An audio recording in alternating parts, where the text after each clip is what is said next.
you believe in the existence of extraterrestrials?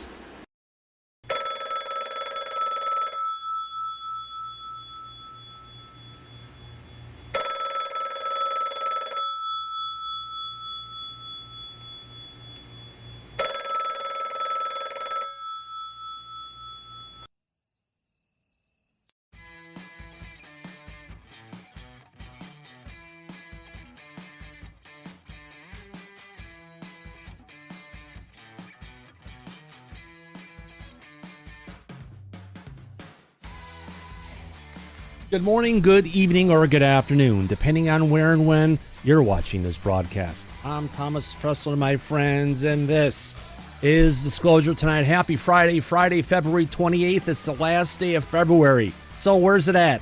Where's the buckle up? Where's the buckle in? Where's the strap on? Disclosure certainly didn't happen. Well, all we got was a bunch of whistleblowers, and there's no UAP czar.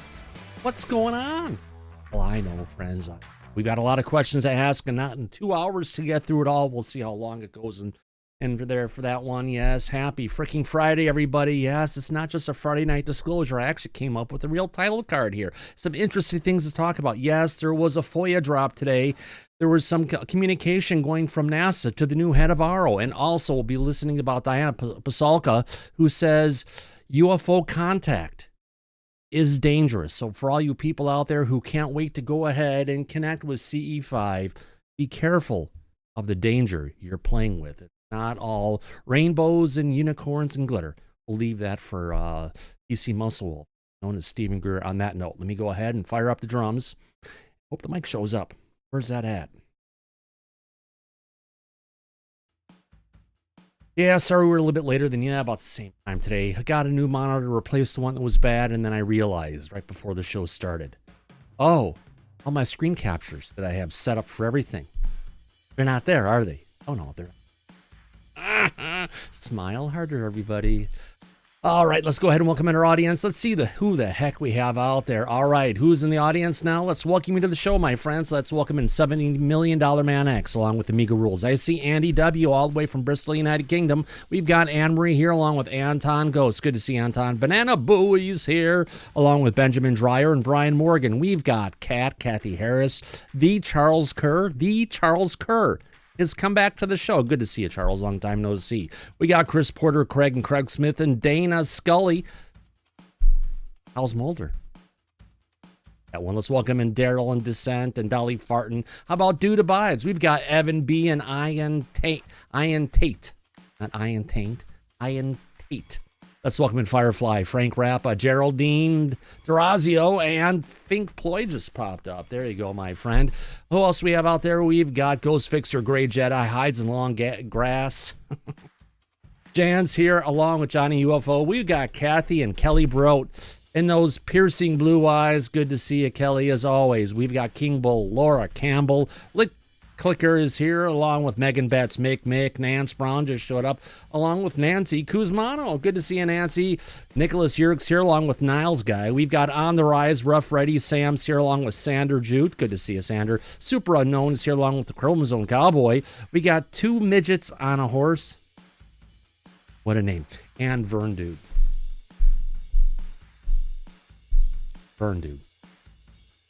Not quite there, but I'll deal with it. All right.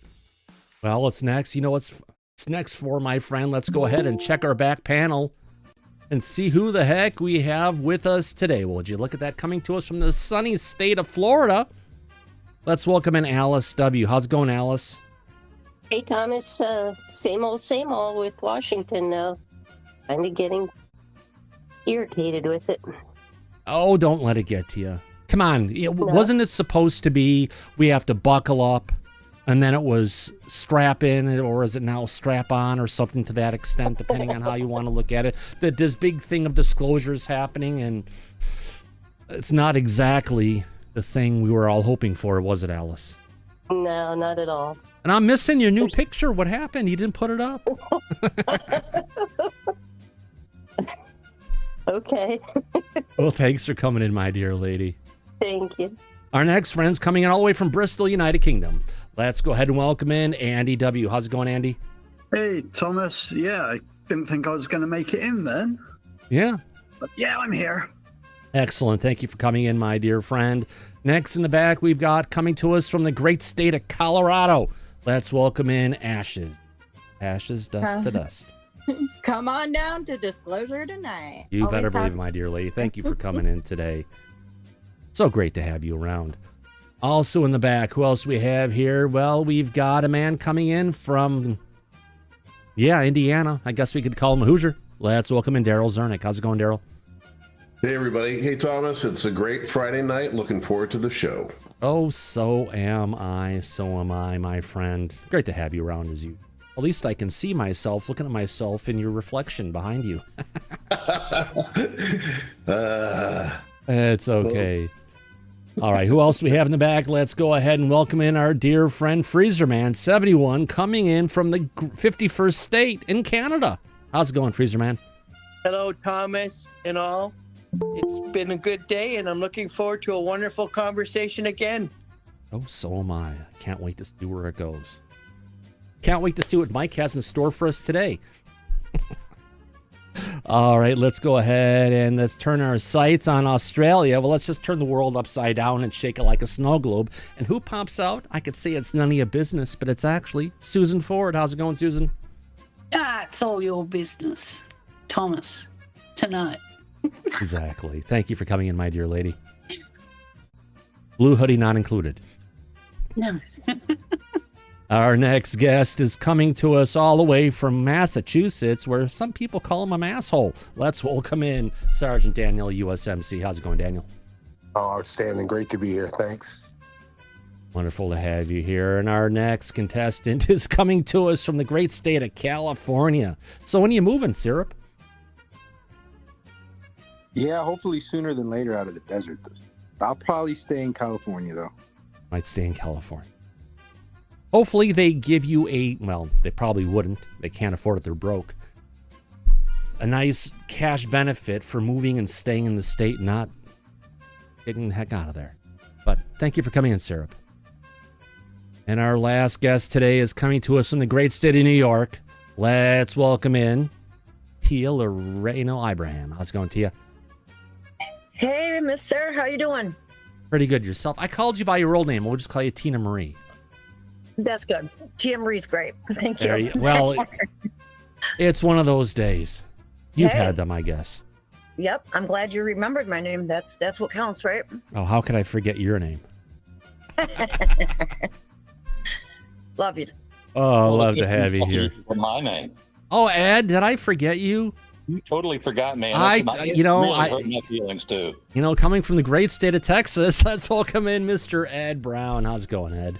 Well, it's good to be here tonight, and I'll tell you, I agree with Alice. It was really a strange day watching TV. Maybe you could get Zelensky on the show sometime. Have a really good time. But before anyone passes judgment, you cannot just watch the little 5-minute clip. You have to go back, rewind, and watch the full 43-minute clip, I think it was. Absolutely. It was definitely interesting. And I also agree with Daryl. It's going to be a great night for a good show. And the third thing I want to say is I don't know what Ashes is taking, but whatever it is, I'd like to inhale some of it myself. Oh, wow. I didn't know she had something special. Well, she looks like she's kind of all lit up tonight. So, oh, there we go. Hey, I tried starting Coke once, but the ice cubes kept getting stuck up my nose. It didn't work out so well. Dun, dun, dun. Shh. I have them around here somewhere. I just don't know where I put them. Yeah, great time for a great show, my friends. What do we've got to talk about? Oh, yeah, I've got some headlines for us to get into and some videos to watch. Well, let's jump into this first one first. I'm really interested to see how this is going to look because I have no idea if my desktop capture is even going to function properly. No, it should function. Audio will be fine. That'll be fine. It's just that. Okay, so in our first clip we're going to get to, my friends, Diana Pasulka says that the night before Dr. Tim Taylor, took her and Gary Nolan to a UFO crash site. Gary showed her lots of photos of injuries from contact events, as in ET contact events, that disturb her. She also thinks that attempting to contact UFOs is dangerous, and people shouldn't do it. Yeah, it's one of those things, friends. everyone says, oh, it's the greatest things. Let's reach out to these entities that we don't know if they're good or if they're not. We don't know what's going on. Are we bringing in rescue pods for the apocalypse? Or are we bringing in Trojan horses that one night they're all going to open up and they're all going to run out 10-foot tall spiders and they're going to get us all? You never know what's going to come out of those craft. Got to be careful, especially with the stuff that is being talked about here by Diana. Let's go ahead and bring up this little clip from that UFO podcast. Oh, where is that at? Let me get to here. Get to about here. There. Zoom in a little bit more. Too big. Now, almost there. Yeah, I'm just getting set up used to this new setup here, folks. All right, let's go ahead and play this clip. All right, here we go, folks. Work. I mentioned in American Cosmic when I'm going out into the desert with, I'll call him Tyler D because he hasn't said that I can call him his name yet. Okay, I know a lot of people talk about that person, but I respect that situation. Gary Nolan has come out as Gary Nolan. So I was there with Gary Nolan and Tyler D, and we're going out to see what Tyler D calls a crash retrieval, a place of crash retrieval. And what's interesting is that the night before, Gary shares some of his research with us, and he has his computer and he shows us photo after photo after photo of events, what I call contact events where people have interfaced with these craft. And these are, and by the way, I've never... Hold on a second here. My head up here. Say people have interfaced with these crafts? Go back 5 seconds. These are, and by the way, I've never written this in any publication. I do academic publications, and I've never written that night I prayed. But in this case, I did, because it was so disturbing to see that there were things that appeared to be like burns and damage and things like that. And it looked like a dangerous activity. And I didn't know, I still was not, this is the beginning of the book, by the way, so I still was not a believer, but that definitely was pushing me in the direction of Gary is not making this up. Like, this is exactly what I'm seeing. These photographs, they're not made up, and they're from all over the world. So I can say that about this too. So no, I don't think a person should engage in this personally. That's my... Well, those are some pretty strong words. I know we were talking about this earlier in the week. I don't think Laura Campbell is in the back. I know she's in the chat at this point. Ed Brown, you have your hand up, my friend. Well, I think there's a point needs to be made here. She is talking about documented cases where people have been underneath or near underneath those craft and they've received some radiation damage. Be no different in our technology. If someone stood right under a Saturn V rocket down at Cape Canaveral, I think they might indicate some sort of burns or whatever from it. So it doesn't mean that those crafts are attempting to hurt anybody.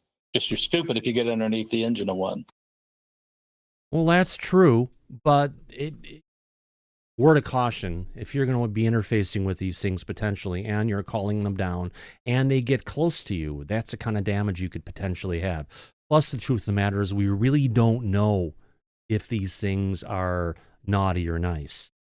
And it sounds like it's a good idea not to take the risk, because some of these times, if you get something and you make an attachment to it, a psychic attachment to it, it creates an everlasting, want to call it, cosmic string that connects you and that non-human intelligence.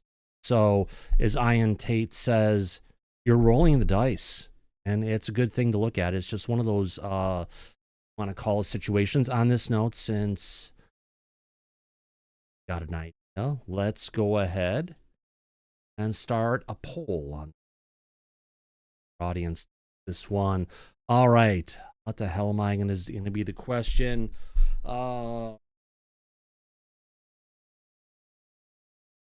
Reaching. Okay. Connecting. and connecting with a NI via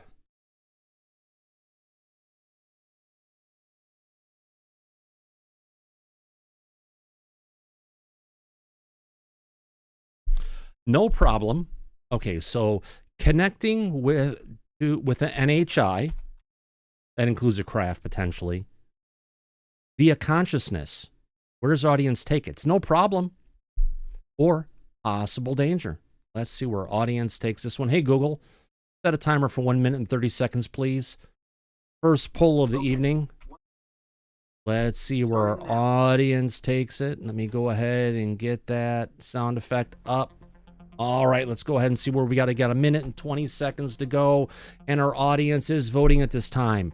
What are they saying? Let's take a look. Well, I can't even read that. There we go. Connecting with an NHI via consciousness, no problem, or possible danger. So far, 71% of our audience, 69% of our audience, 70% of our audience has voted probable danger. Ashes, what say you? I've said this before, but if you don't know what you're doing, it's kind of like handing a gun to a toddler, you know? Yeah, I've seen some of those videos before. It's never a good thing. No. And so you got to be really cautious and always discerning, no matter what kind of choice you're trying to determine to make. Yeah. Can't vote because I don't think it's possible. Well, I guess you would say it's no problem then. Yeah, with 21 seconds left to vote, our audience has spoken pretty loudly. 71% of our audience, we're back to it, out of 114 votes are saying probable danger. And it sounds like Diana Pasulka is a great person who may know this. And if she's got evidence that she can see, you know, let me go ahead. Time is up. Screenshot of that for posterity. Turn off timer. And I gotta say this.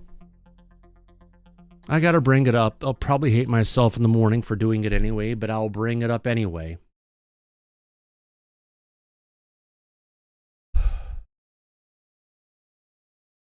Why is it that information like this, imagery of this kind of stuff, right, can be shared with an individual like Diana Pasulka, but it can't be shared with the public? Even if you anonymize it, you don't go ahead and put anybody's name in there. You take away any personally identifiable information. You should be able to go ahead and share imagery. I'm taking these are probably MRIs, probably not CT scans, and pictures of burns and other stuff on people's body. You should be able to show this stuff. But again, we have 2-tier, 3-tier, or more levels of disclosure. We have the government who's taking their information and locking it away, right? Then you've got the current crowd of influencers like Ross Coulthart and other people who are involved. Let's even just say, even though he's a professional on it, let's take people like Gary Nolan and put him in it, and all the other people that are there that have been collecting information. They have a level of information that could potentially be shared with humans, with us. HIPAA would not. Okay, HIPAA. HIPAA means personally identifiable information. If there was no personally identifiable information and it's information from a study that has been conducted by Gary and others, that imaging should be shareable because there's no way to tie it back to the individual of which it's from. And that's what HIPAA is about. It's about, if you want to call it, protecting people's personal identity. Trust me, I do. I have to go through HIPAA training every single year for my job. I understand that. I understand what PII is. And if you obfuscate something and you prevent any kind of personal identifiable information from being able to be seen, and you're just looking at an imaging of something, you should be able to share it. You should be able to share it.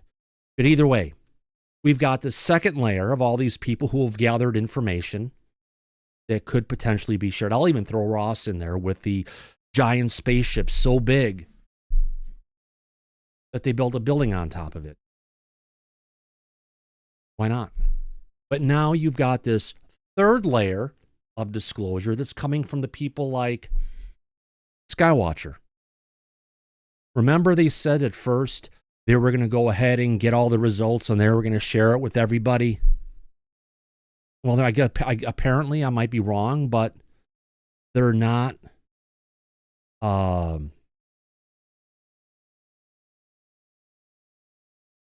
my mind. All right. Gee, I need to have a rewind on this one. So anyway, oh yeah, Skywatcher. They were going to bring out the information, but now they're going to share the information when it comes out on their TV thing that they're going to do. Everyone called their YouTube show. I'm not sure if they're going to turn into a regular TV production show. It seems it's something they may want to try and do. No, Craig Smith, Skywatcher is not looking for money. They have already gathered all of the money that they need. They've got billionaires investing in it. Why? Because that information that they gain, if they bring a ship down, technically, if they do bring a ship down and the federal government becomes aware of it, the federal government can go ahead and legally take that craft from them and put it into lockup. But they want to take those craft, get them themselves, and then take and try and reverse the technology on their own and then monetize it, which means more NDAs, more secret stuff, which means still another layer that's going to keep us from getting the truth. And I think that's why we all got into this. We were looking for the truth. We were looking for answers. We were looking for disclosure to happen. It started. 2025 has been a shit show so far. Not the disclosure I was asking for. Not by a mile. I would never have imagined that we've gotten to this point. Yes, Craig Smith brings up a good point. Truth and evidence. We need evidence. We've had enough people talking time and time again. What do you think, Ed? Are we tired of people talking? Do we need some actual proof these days? Well, I heard you call my name, but I just had to reboot, so I missed the question. Well, you popped up, so I got you. All right. Truth and evidence. We're getting some stories, but unverifiable, but we're not getting any evidence, are we? Hard-hitting take-home evidence, whether it's videos, whether it's photos, whether it's actual craft. What do you think, Ashley? So you've raised some very good points, Thomas, about how they reverse engineer and monetize on it. And I think that is a big reason for non-disclosure. Also, I am wondering what you think and possibly what the audience thinks on this about the fact that maybe, just maybe, NHI have some kind of like way that they can disguise themselves so that we can't take pictures, but also the government programs that are contracted. No, I'm talking about evidence of these people who say they can bring down a craft, right? Right. And they can cause it to land. And they can get evidence of it. That's what I would call evidence. But supposedly there are plenty of good pictures out there and videos that people have seen. So we can look for potential reasons, but Reality is, if we want to sway the public court of opinion, you actually need evidence. Absolutely. Even in journalism, you have to have evidence to support your point. Exactly. Yeah. What do you think? I think that they lie. I think that they come out, right? At first, I think it's to save their own ass. At this point, I don't even think it has anything to do with the public, the way that they try to frame it. And they infiltrate our communities and they cause discord with the rest of us. And I think that that's what's been going on. That's my honest opinion about it. Yeah. I don't think they ever plan on telling us anything. And until we as a community get our shit together, I don't think we're going to get anything, because we keep allowing these people to infiltrate our community and cause discord. Right. So, you know, well, you're always going to have the doubting Thomases. I'm not doubting Thomas, but not a doubting Thomas. But, you know, I'm talking about the ones that come in and they come in and they have credentials and people start believing in a lot of what they say. And then we find out other things. Like, I mean, look at the kid from jail. I was like hook, line, and sinker until I found out he was in jail. There's just certain things that just... Oh, you mean that guy who's supposedly in prison and he had all those different stories about disclosure and things? Yeah, but forgot to tell people that he was in jail, telling the story. So it gets kind of obvious when the guy's got to call collect from prison to get on a I didn't hear the call collect, so I was late to the program. Yeah. But I mean, you know, there's a lot of other people that come late to the program, and then, you know, we all seem to have our difference of opinions, and some people are more scientific than others, and it seems like the scientific community seems to bring us down, I think, more than anybody else, because they seem to think that, you know, only their science is science and anything else is fake. So I'm with you, Thomas. I agree 100%. Yeah, absolutely. Mike, how you doing? Thought I saw him pop in the back. Probably got to figure. Freezer Man, in the meantime, what say you? It sounds like we're having a hurricane here, Thomas, just so you know. I don't know if Mike might be having problems, but I am too. No, it's not coming from... He's muted. Not coming from me. Did that just start? Or is it me? Yeah, it did. Right. Well, Mike came in and he's muted, so... I'm not hearing anything, Thomas. Okay, good. Well, that clarifies it. How you doing, Mike? Doing well. We have a lot to talk about, obviously, on the show and after the show as well. It's going to be interesting. Oh, yeah. We're just getting into the whole three-tier disclosure that we're dealing with. First, we have the government covering it up. Then we have a lot of influencers within the community, and I'm throwing people like Gary Knoll and Diana Pasalka, all the others, Lou, and all those people in that next layer of disclosure, because they've got a layer of information. We've got the government with their layer. Then we've got this other layer of it. And now you've got this third layer, which is corporate interest, or let's just call it a billionaire interest, of going ahead, seeing what they can go ahead and grab, and then locking it away. Right, because there was a post on MSNBC a week and a half ago, and they have an investment group that is primarily investing in UAP technology, and that was not announced on like a News Nation show. It was on a financial normal prosaic show for the public, and they're talking about investing in UAP tech. I thought that was interesting. That confirms the point you're talking about now about corporate involvement. Yeah. It's one of those things that we keep on looking back at, Mike, but it's something that becomes more and more evident as time moves on. Right, because it's real, and they know it's real, and they know that there's a huge financial potential in any breakthroughs of this technology. Right. So mainstream financial interests are showing that tipping their hand publicly.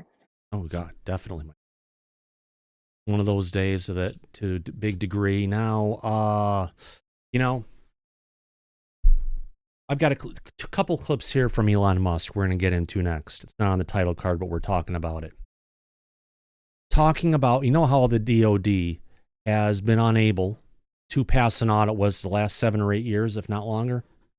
Yeah, to the tune of a deficit of, I think, what, $22 trillion. $21 trillion. That's correct, sir. Yep. Yep. $21 trillion. So that's a big hole. Yeah, 2/3 of our national debt. Right. Which would be wiped away if they were able to account for the missing funds. Good point. So, in this next clip, Elon Musk revealed that the government handed the Navy $12 billion to build new submarines. Let's go ahead and listen in to see what happened. And when the senators wanted to know what happened to their money, go ahead and up where. Hello. All right, let's get to us. This one's coming to us from the Vigilant Fox, another great person to go ahead and follow on X, my friends. Let's go ahead and watch this one. Here we go. People you don't. Let's bring this one up here and.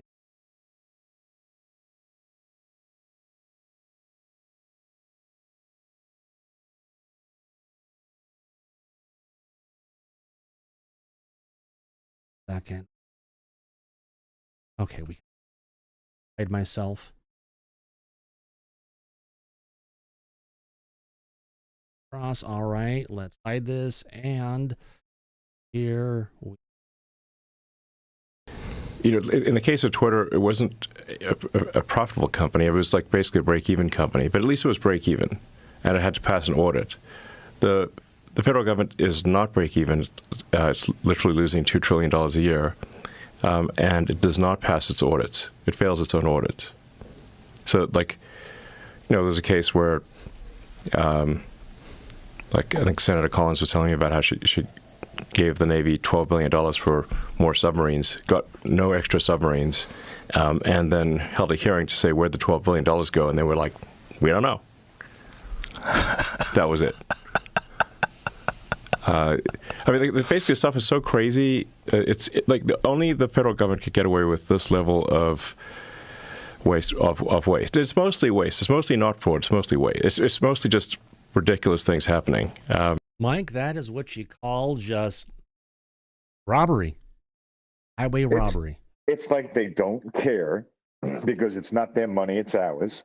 Right. Or there's malfeasance involved, that they're doing something criminal. There's activity involved in this that's not legal.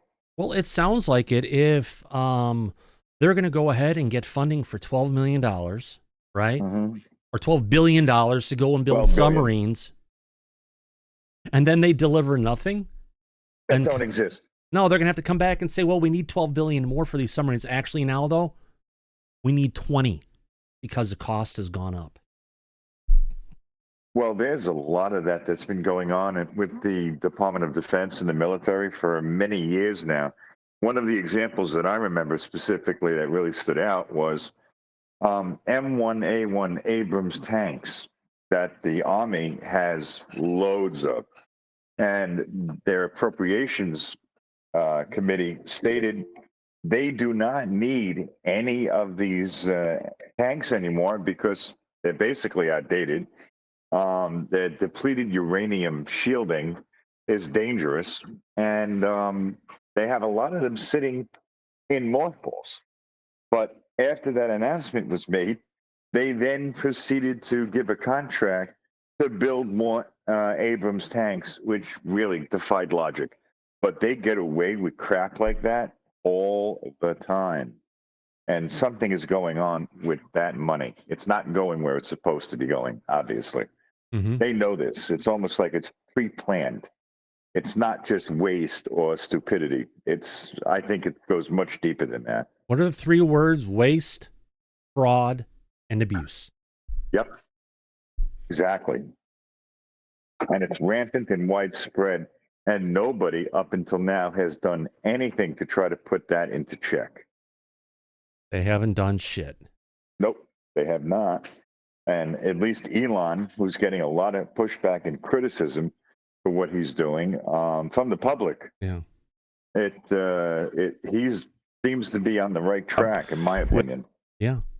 Well, if you're not a fan of Elon, but if you are a fan of Elon, either way, what a great time to buy used Tesla, Mike. There are so many true blues out there who are ditching their Teslas no matter how much they're going to lose. It's a great opportunity to get a good car at a cheap price. Oh, and the price is going down as we speak. That's another story. So it's interesting, but yeah. All right. All right. I've got two people in the back with their hands up. Let's get to them first, and then we've got another clip about Elon's confident that Lockheed, Northrop, and Boeing don't have secret breakthrough propulsion technology, which kind of lines up with, was it Dr. Eric Davis, Mike? Yes. Yeah. Dr. Davis, who is known to not be able to tell a lie. He's truthful to a fault. Yeah. Right. So when he says something, I take it pretty seriously. Let's get to Ed Brown next. Ed, what say you? I'm not going to defend the DOD for all of those losses. Mike gave us some real good examples, but it's across the board. You know, what was it? How many billion was it that Biden got to build charging stations for electric vehicles? And none of them were ever built. There wasn't a single one ever built. No, that's a good point, Ed. Now there was the free internet for people who live out in the country. Those people out in the country still waiting for their internet connections. Not one person was hooked. Not one person was hooked up, and the only person who company, if you want to call it, submitted a proposal for it was Elon Musk and Starlink, but they never took advantage of it. It's just, and it's not just the federal level too. Look at the high-speed rail out in California. What's that been? 13 years or so. $18 billion, and where is it at? They haven't put down a single rail. Yeah. Since that program started. It's across the board, state and federal government. Yeah. All a bunch of crooks, as my dad would say. Well, absolutely. It's because look, they can't be that grossly stupid. This is definitely premeditated, and it's corrupt. It's corruption at its highest level. Unfortunately. Yeah. You better believe it. Yeah. One of the old good sayings my dad used to have, it came to my mind the other day, was, Tommy, you're like the inside of a washing machine, an agitator. You know, the ones that go back and forth. Yeah. Yes. Luke likes to agitate moose. So. In a good way. In a good way. Pia, your hand is up, my dear lady. I wanted to say a lot of those people that are like on the internet that are like, oh, Elon, and I'm giving my Tesla back. And well, first of all, you know, if they've got it like that to just go out and buy new cars and give Teslas back and ruin their credit, people like me, you know, the poor ones, shouldn't be listening to people like that anyway. Because obviously they're not for us. They're for, you know, robbing us. And people should look at that and really think about it before they start supporting these people that just give away their Teslas. They're idiots. Well, I'll support them. Give it to me really cheap and I'll take it. Yes, you'll take the Tesla, but I'm talking about following their logic. They're stupid. They make no sense. They're telling you as an American, allow the government to rob you and give your money away to people overseas that want to kill us anyway. Just do it because I said do it. Exactly. If you do it, then you're stupid. That's my thinking. Absolutely. Sarah, your thoughts? Oh, I just wanted to make sure I had my hand raised first for the next clip you're getting ready to play. Sorry about that. Not a problem. All right, let's roll the video clip. Let's roll the next video clip. Here we go. A little bit longer from Joe Rogan, coming to us from UAP James. Let's go ahead and watch and see where it takes us. All right. UAPs. They're going to release all the UAP information. So you're the guy to ask about this. What if any possibility is there that there is some sort of advanced propulsion system technology that's being worked on in secret? And that they're trying to cover this up with this talk of aliens and alien tech and not of this world? And is it possible that there's some sort of very secret program that's going on in cahoots with some defense contractors that are developing advanced propulsion systems that they're using for these drones? I mean, SpaceX, Hold on a second here. I just need to ask the question from the audience. We'll play this, and I'll bring them up in a second. my company SpaceX has the most advanced rocket technology in the world. I think I'd know. Right. And to the best of my knowledge, there is not any magic. There's not like some super advanced propulsion technology. There have been people who have theorized different gravity drives and different things. Is there anything that's ever gotten past the theoretical stage? No. Nothing. Well, there's nothing even that I'm aware of that works in theory. Now, I'm seeing some Elon hate in the audience, but here's the thing, Mike. We're just talking about this. Even Eric Davis has said, Lou Elizondo has said, and others, that we have not made breakthroughs on technology, that we can't figure this stuff out. Right? Because according to Dr. Davis, and you and I have been aware of this for a long time now, privately, they do not have the material science breakthroughs to create any of the tech that we see that's able to perform the 5 observables. We can't create it. We may understand how it works. We may know what the theories are. We have a pretty good idea of how a lot of these craft operate. We're just not able to reproduce that and create it with our current level of technology. And that's the reality of it, believe it or not. Can I chime in for 1 second? Because I want to ask. Go ahead, sir. Okay, so we're saying that Eric Davis, Lou Elizondo, even Elon claims that we don't have this technology, right? These aren't firsthand witnesses. I mean, it wasn't long ago that Eric Davis was writing emails to try to find out about this stuff, right? I wouldn't assume that Eric Davis would be in the know. I think it would be the people we don't see that are in the know, and that's why he was asking about it. Eric Davis has got some of the highest top secret compartmentalized clearances, doesn't he, Mike?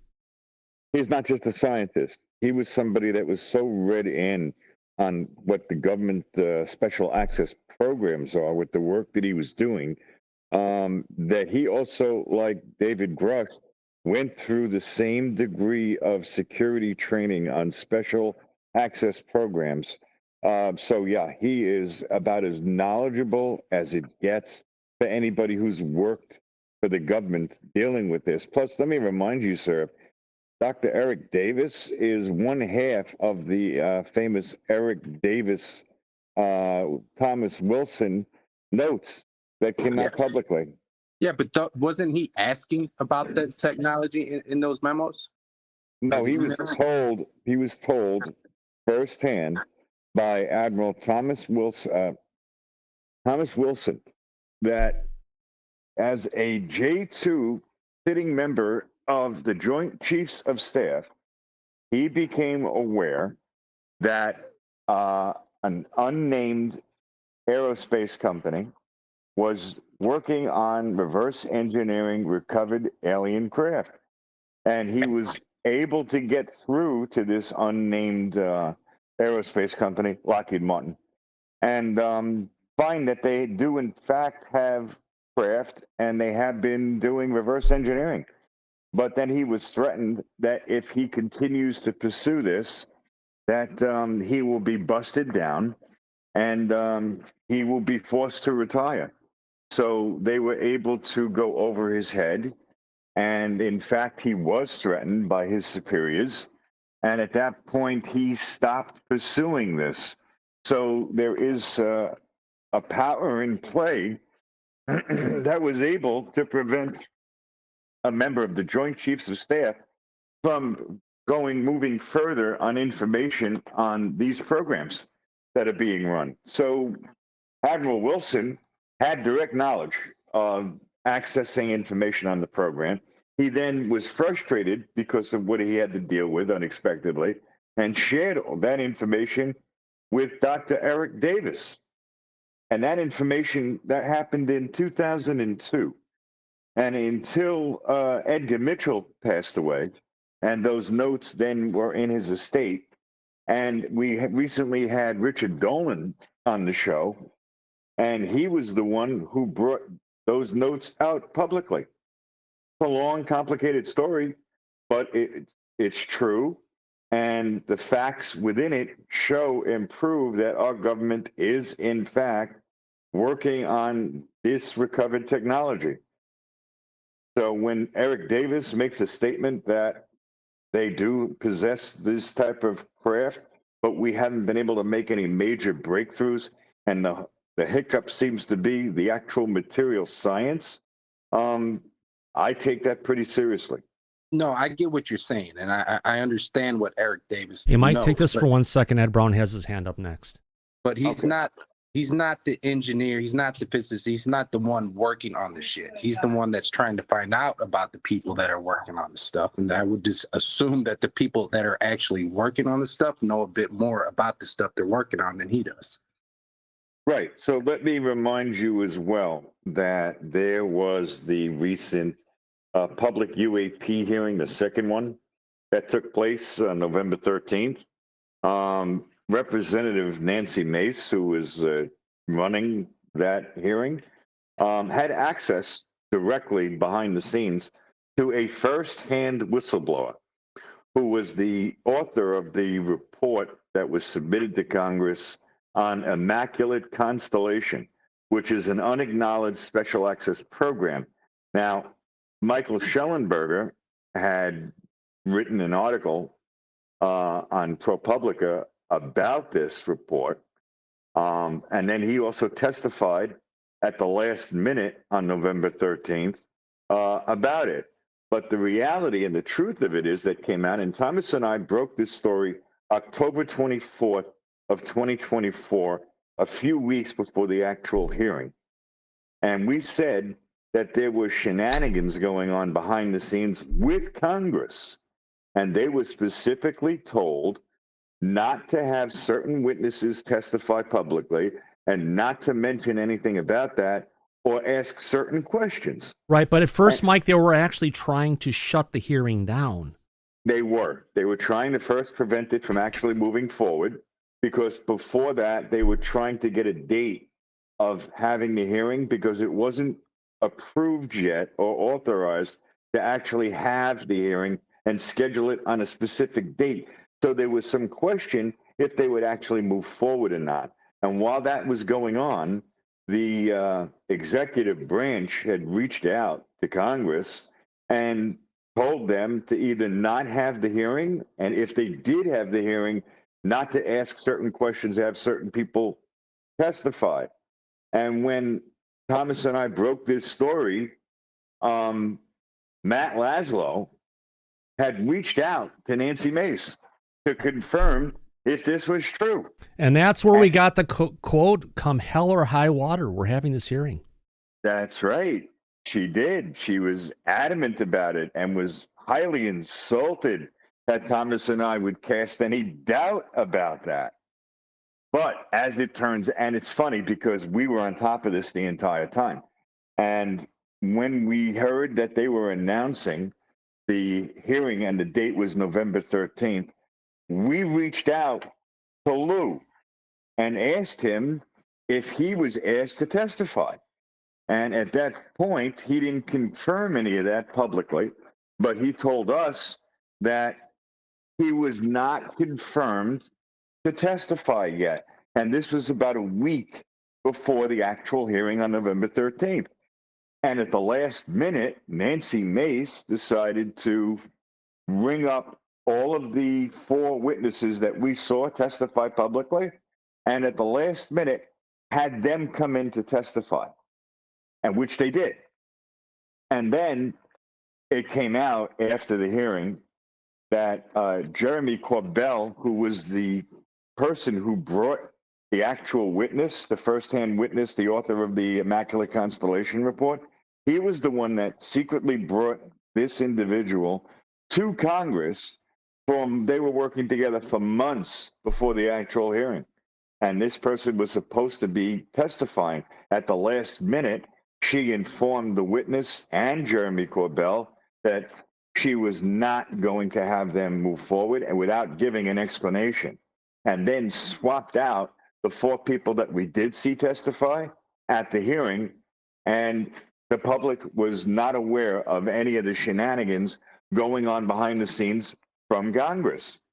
So people in the UAP caucus that are publicly pro-disclosure, obviously behind the scenes are not.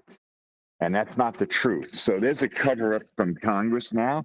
There's a cover-up from the executive branch. And speaking of the executive branch, when Immaculate Constellation came out publicly, and that report from Michael Schellenberger, people were reviewing it, everybody started FOIAing or attempting to find out from the Department of Defense if they had any knowledge about Immaculate Constellation. And Susan Goff publicly stated that as far as the Department of Defense is concerned, Immaculate Constellation never existed. Now, funny enough, from somebody like that, she was actually telling the truth. Legally, the statement she made was correct. The Department of Defense had no knowledge of that program, and the reason for that being is because that was an unacknowledged special access program, but it wasn't run out of the Department of Defense. It was actually a presidential unknown special access program. The public never heard that term We never heard before. about that, and that was brought up by Kirsten Gillibrand. Right. Senator Gillibrand, yeah. That's right. So this is a very deep, dark rabbit hole that we're going down about the truth of what the government is hiding, what branches of the government are actually involved in this, and the public has no idea because they think there's a pro-disclosure movement going on from the legislative branch. But as it turns out, the executive branch is covering it up in the last administration, and the legislative branch is also playing a hand in that and preventing the truth from coming out. Nobody knew that. And Thomas and I brought that out to the public and started a shit show, which is still ongoing. None of this has been resolved. None of it has been resolved at all, and still moving forward.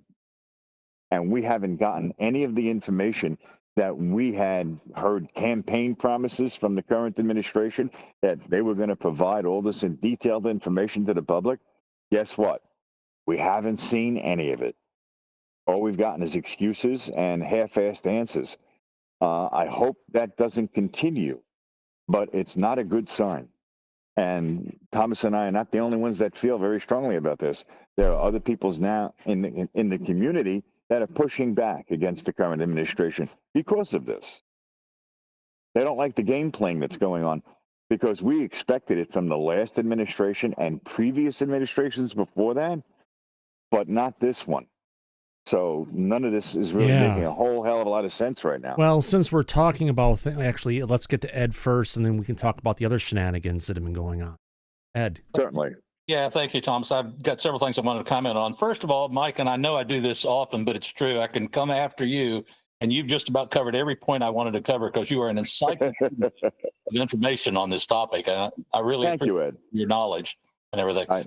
Bring up a couple of points here. First one is I think, and I think most of us are agreeing, that we probably do not have that technology, that any of the contractors have been stopped because of the material inability to construct those materials. So I think that's where we stand. But the thing that pops into my head is, why is it that Ben Rich, who was head of Skunk Works, Lockheed Martin Skunk Works, definitively said we now have the technology to take ET home? So he was either blowing smoke or he knows something that nobody else is talking about. I don't know what the answer to that is. One individual said it.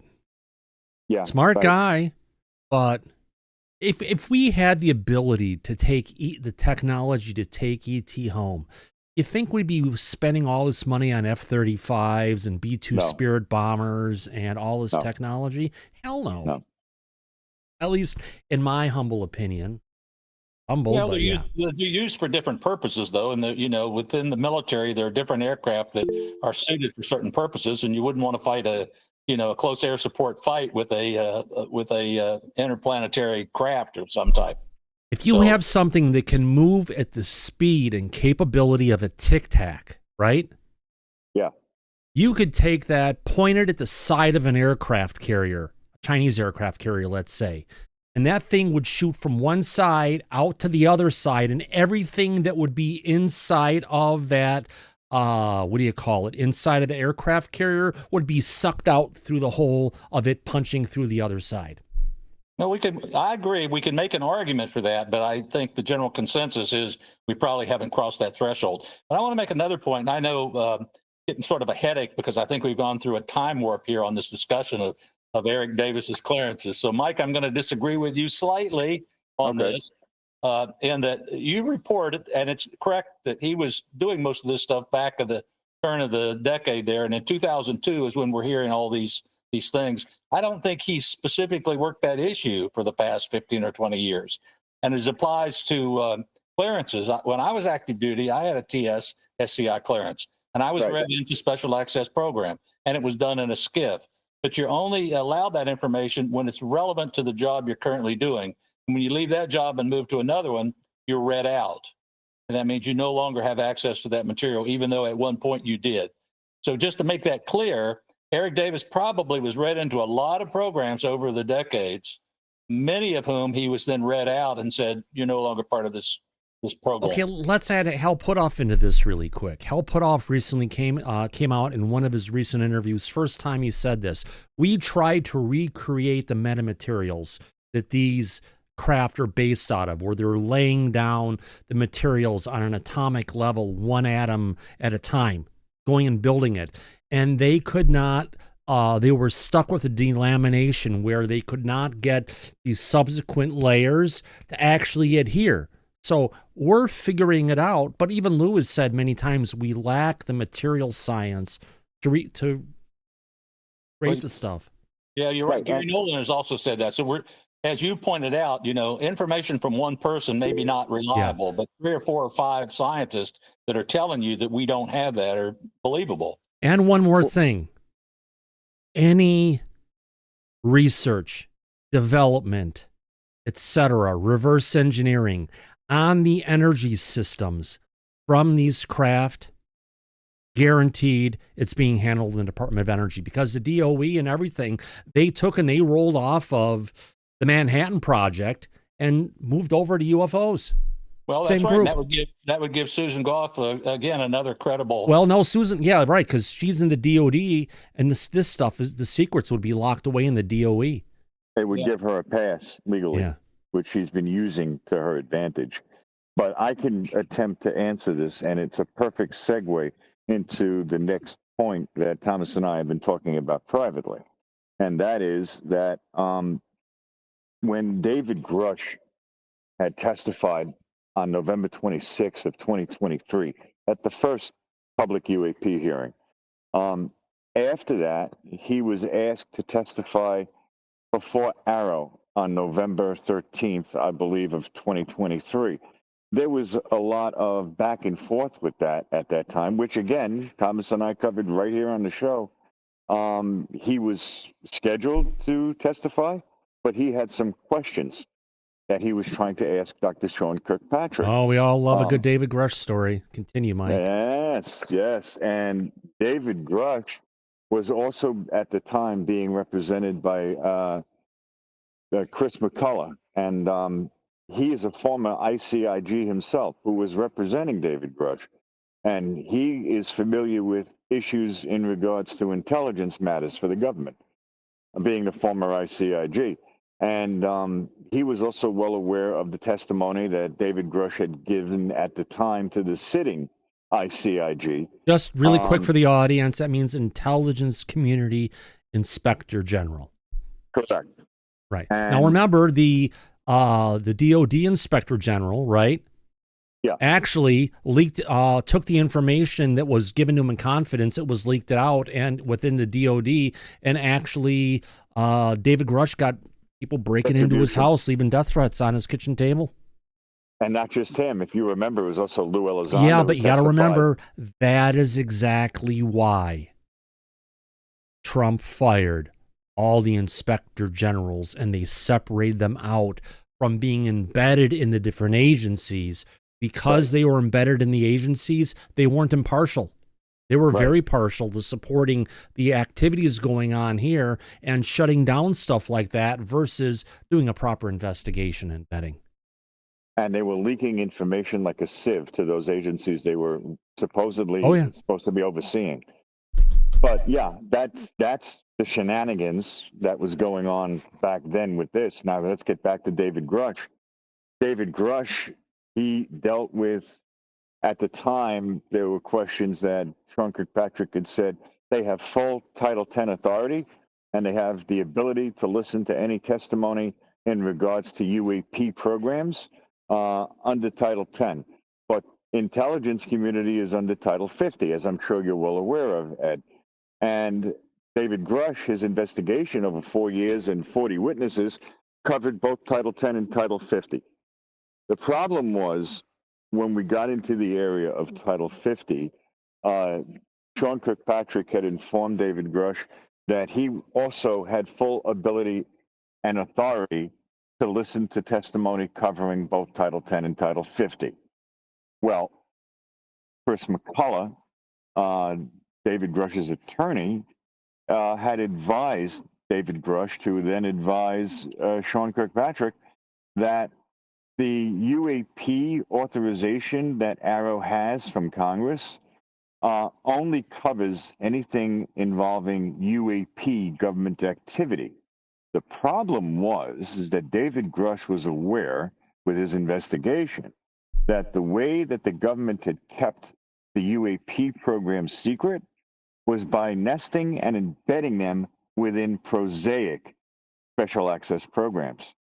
Problem with that created is when AARO wanted David Grush to testify about it, he couldn't because AARO didn't have the authority to listen to information about prosaic special access programs. It would violate sources and methods. Plus, they didn't have the ability to access that information, and David Grush and his attorney knew that.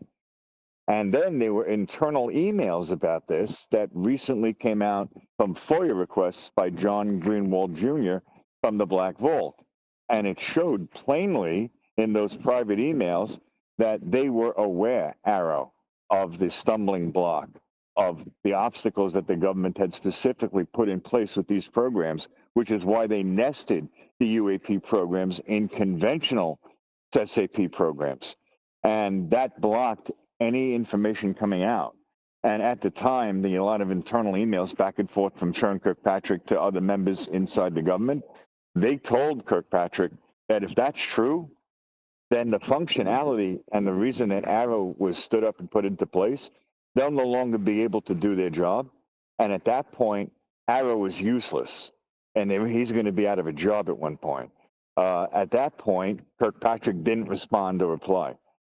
And it turned out to be that the way the government had set all this up with the UAP programs and putting them inside regular SAP programs, that was sufficient to block any of the legislation that came forward in the NDAA to stand AARO up and to investigate UAPs. Because they're hidden within conventional SAPs, that legislation is useless and will not allow that information to come out publicly. And that's what's going on back in 2023. And here we are today in 2025, and we still haven't gotten that information. I don't think we will unless something major is done by the current administration. And to be perfectly honest, since we're talking about this so far right here, right now, it doesn't look like the current administration is moving forward to bring any of this out publicly. Well, not yet. Well, not yet. Time will tell, but if there's any litmus test for what happened earlier this week, we're supposed to be having all the information coming to Anna Paulina Luna's, if you want to call a task force for the declassification of national secrets. We had the entire, if you want to call it, organization blown out of the water because rather than the information, especially for the Epstein list, right, that was supposed to go to Anna Polina first and her group, Right. and then that would be disseminated out, or we would get it at the same time they, if you want to call it the same time that her policy would, her group would get it. They'd declassify it for everybody.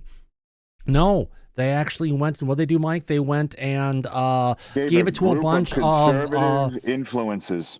The information, social media live streamers. Let's call it that way. It's pretty much Right. well, not yes, not even not live the stream, task but force. yeah. And she threw a fit, as she has every right to. Yeah. But everybody, the public is throwing a fit. We're throwing a fit.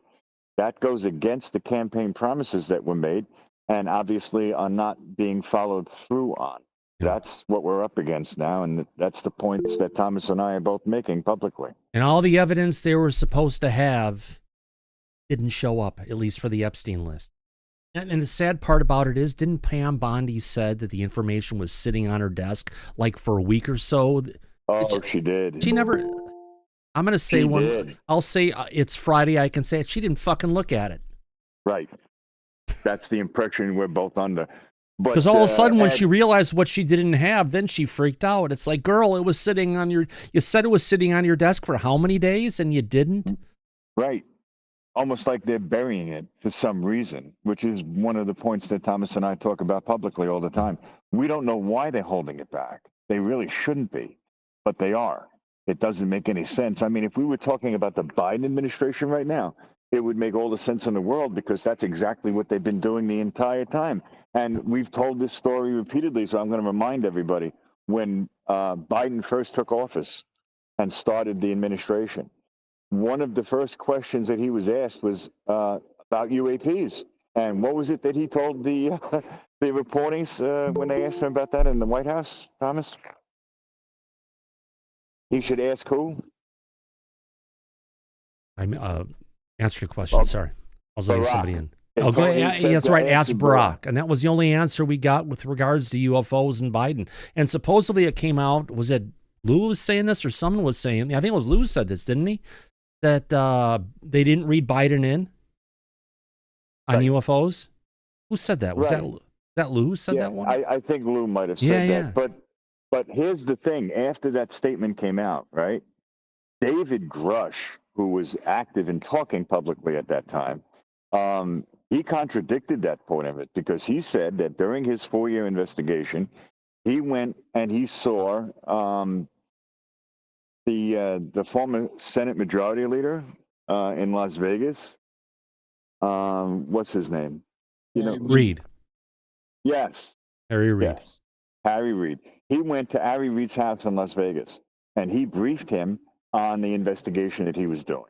And at that point, Harry Reid picked up the phone and called Joe Biden directly and filled him in with David Grush standing there on speakerphone of the investigation that David Grush had done.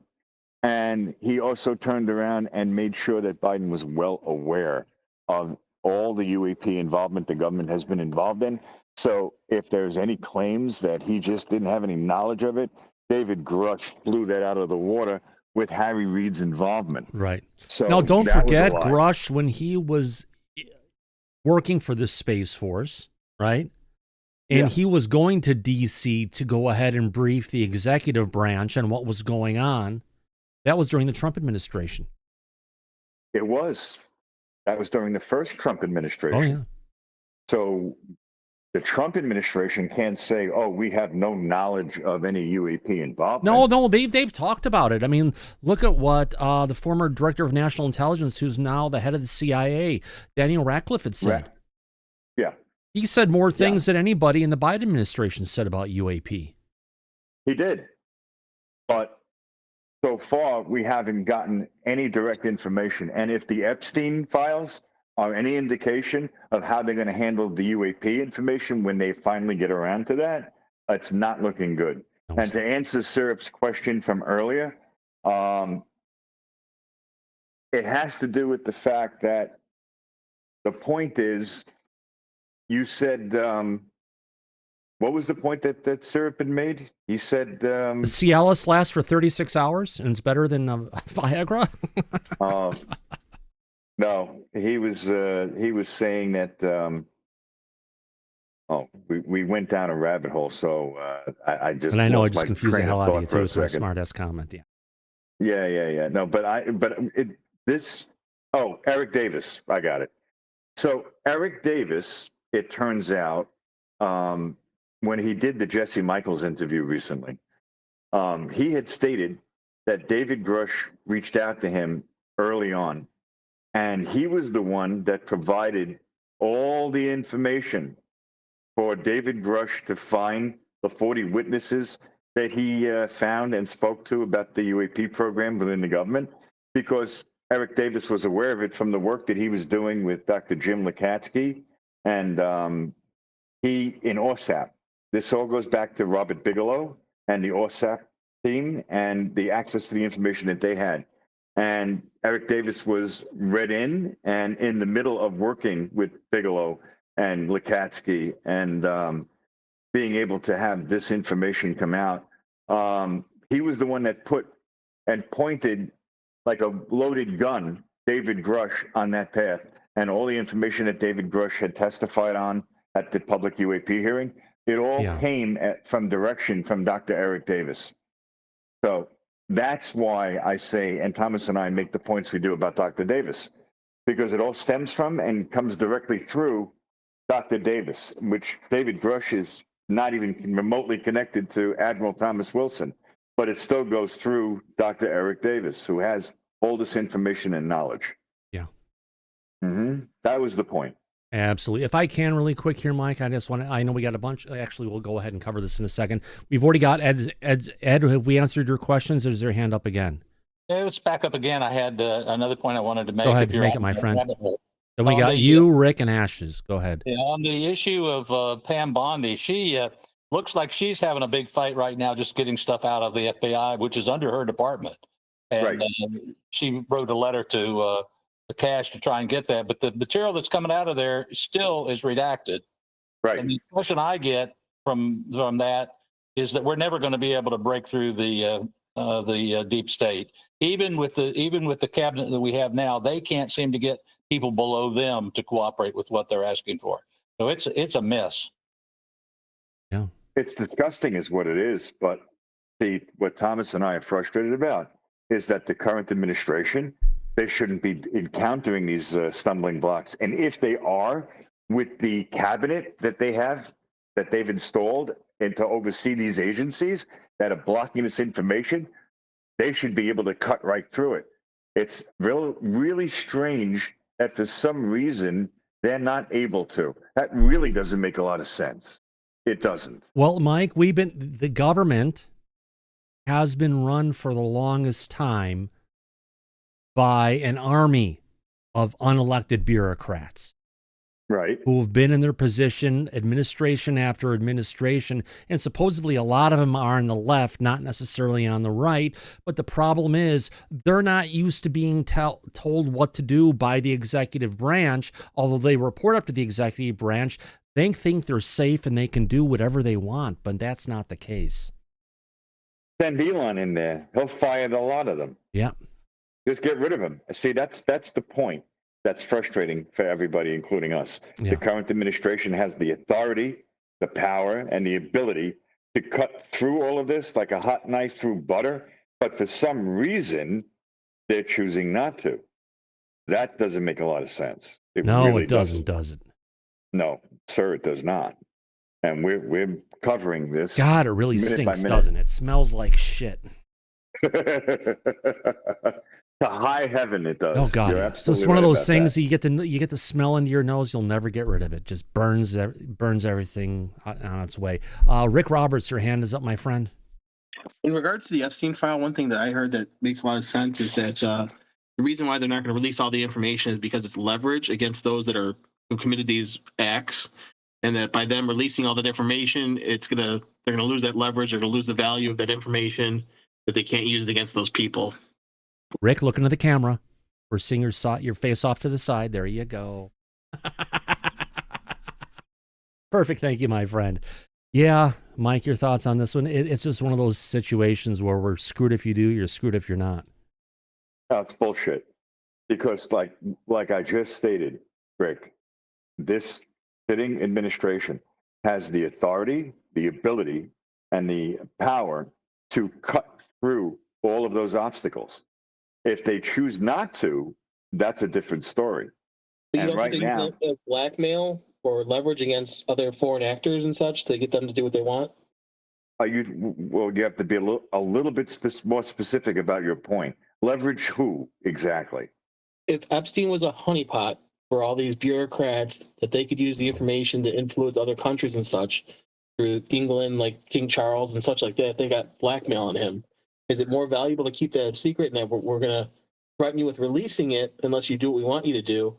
Or as opposed to they just let all the information go out, it's going to hit the public, and then there's no more value to the information other than saying, well, King Charles did some naughty things. You know, will there be... wasn't King Charles, we're talking about Prince Andrew. Yeah, whoever it was. But I'm just saying, I mean, the whole list of the dirty actors.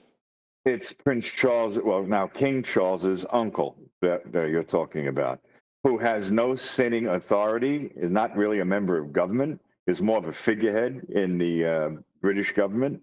And if we wanted to blackmail anybody on this planet, this government has the ability to do that with any individual they want. They don't need to hide anything about the Epstein list or UAP or anything to do with that.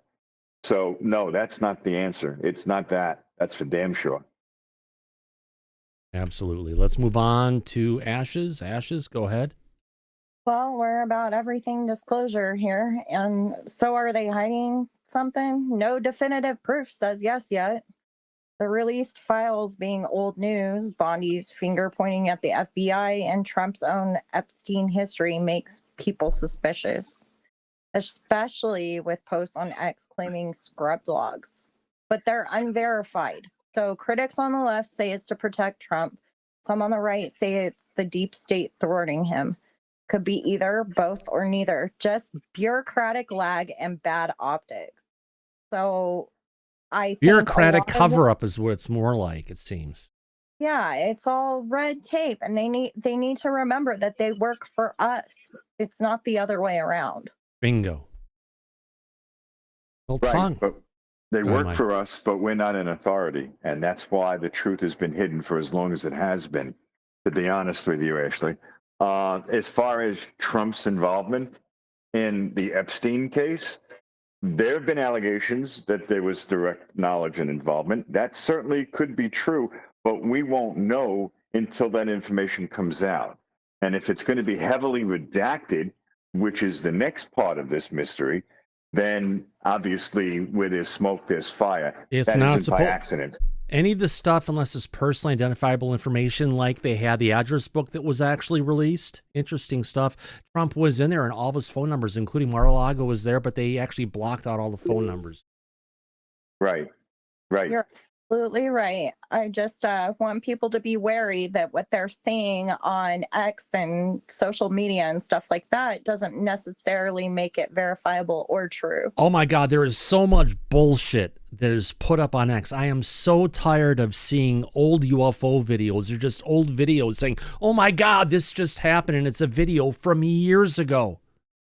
And people just buy right into it. And I see this from, oh God, some UFO Mania. Post these videos up on X all the time about all these different things, and it's just fucking lies. And it's misinformation, it's disinformation, and these people are knowingly spreading it. And when you try to go ahead and say what it really is, what the hell do? They block you. Oh no, they actually don't block you. They actually hide the post. That's the new one. It's not. They can't block you now, but they can hide the post. It's like a new hide the salami. Sergeant Daniel, take it down. Yeah. Yeah. Sergeant Daniel, your hand is up, and then I got interesting. Gotta get the audience. Yeah, my question is what is the deal with Elon? Is it just that he has a top secret clearance? I mean, he plays coy. I mean, there's all this evidence around, but he never brings any of it up. It's always, I'd know because I have the best technology and I'm the genius in the room. And, I mean, has anybody ever really looked into what What He is only just knows so involved much. with it A that he lot of the just can't? stuff that he would know with regards to UFOs is a need-to-know basis. And it sounds like for his relationship, although he's embedded in a different, his companies are embedded in the government a bunch of different ways, he doesn't have the need to know some of this top secret stuff that's out there. He's done pretty well. I mean, come on. He's got the most advanced cars, the most advanced rockets, the most advanced telecommunications network on the planet. And plus, You know, he's got I just X. can't help to think that, maybe, I mean, I like to believe him. He seems like he's very honest, so, I mean, do you believe him when he says he doesn't know, or do you think he's just No. If he says he doesn't know on something, well, take it for what it's worth. A lot of people have said, even James Lukatsky, who was the head of the OSAP program in the DOD, said, hey, if I was put up on in front of the judge and I was in the chair and I was sworn in, and if they asked me questions about this stuff, I'd lie. Because he legally can. Right. Okay. So he would before Congress. Now, it's a good point, but I'll answer that like this. Elon, before he was involved with Doge as a contractor, if he says he had no knowledge of specific information about the government, he would be telling the truth. But now in his current role in the administration, he has blanket authority to look into any government agency, including the DOD, and access any and all information that they have with his clearances, including managed need to know. So he has full access. And with that, he claimed that he still has not seen any evidence to support any UAP technology or knowledge that the government may have. And it's not because they're hiding it from him. It's because he hasn't seen it because it's not there. There's nothing preventing him from accessing it if it was. He made that statement. Now, I take issue with that. He's right about what he said with his clearances right now, and that there is nothing preventing him from accessing any information that the government has in his current role. That's true. But as far as with that access, he's not aware of any government involvement with UAPs. That's not a true statement. We've had plenty of people that have come out forward publicly and provided that information that we've covered. But so he is not aware personally, not for watching Twitter or other stuff, based on his relationship with the government in an official capacity. He's not aware. Makes sense. Well, he's also an unelected official at this point. Well, he's a bureaucrat. Mm-hmm. Except he works directly for the president. Right. Hey, but it's not like we've got George Soros in there and his money going and getting the Biden administration what to do, and they weren't even an employee. That's a good point. Yeah. You're right about that. Yeah. Oh, poor Mr. Grimlock. I love you and your show, but fudge Trump. Well, that's okay. Thank God we didn't get Kamala. Oh, it would have been 100 times worse. Are you kidding me? Oh, I know. Tia. But listen, I got to make a quick point to the public since that comment was just made. Everybody needs to know that this is a news program. Thomas and I recover and these stories and report on them. We are apolitical, meaning we are not biased. We are not one side of the aisle or the other. We recover and we criticize both sides equally when there is something to criticize. So we're not supporting one side or the other. We're just trying to get to the truth and transparency about what the government has been hiding from the public for over 80 years. It's and that's what we do. It's not like this Mickey Mouse coffee cup is red for a reason. It's just because it's Mickey Mouse. Right. And I do wear a blue hoodie.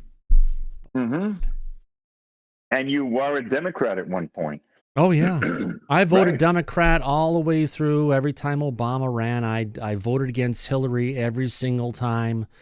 But, yeah, that's where it ended. But we're not political. This is not a political show. Oh, no. We'll talk about it. We'll talk about both sides equally and point out their flaws and the no good that they're up to. That's our job. That's what we do for the public. So everyone needs to be made aware of that and reminded of it every so often. Oh, yeah, I know, but I actually have to put a red filter on my skin because it does get a little bit flushed. Tia Maria.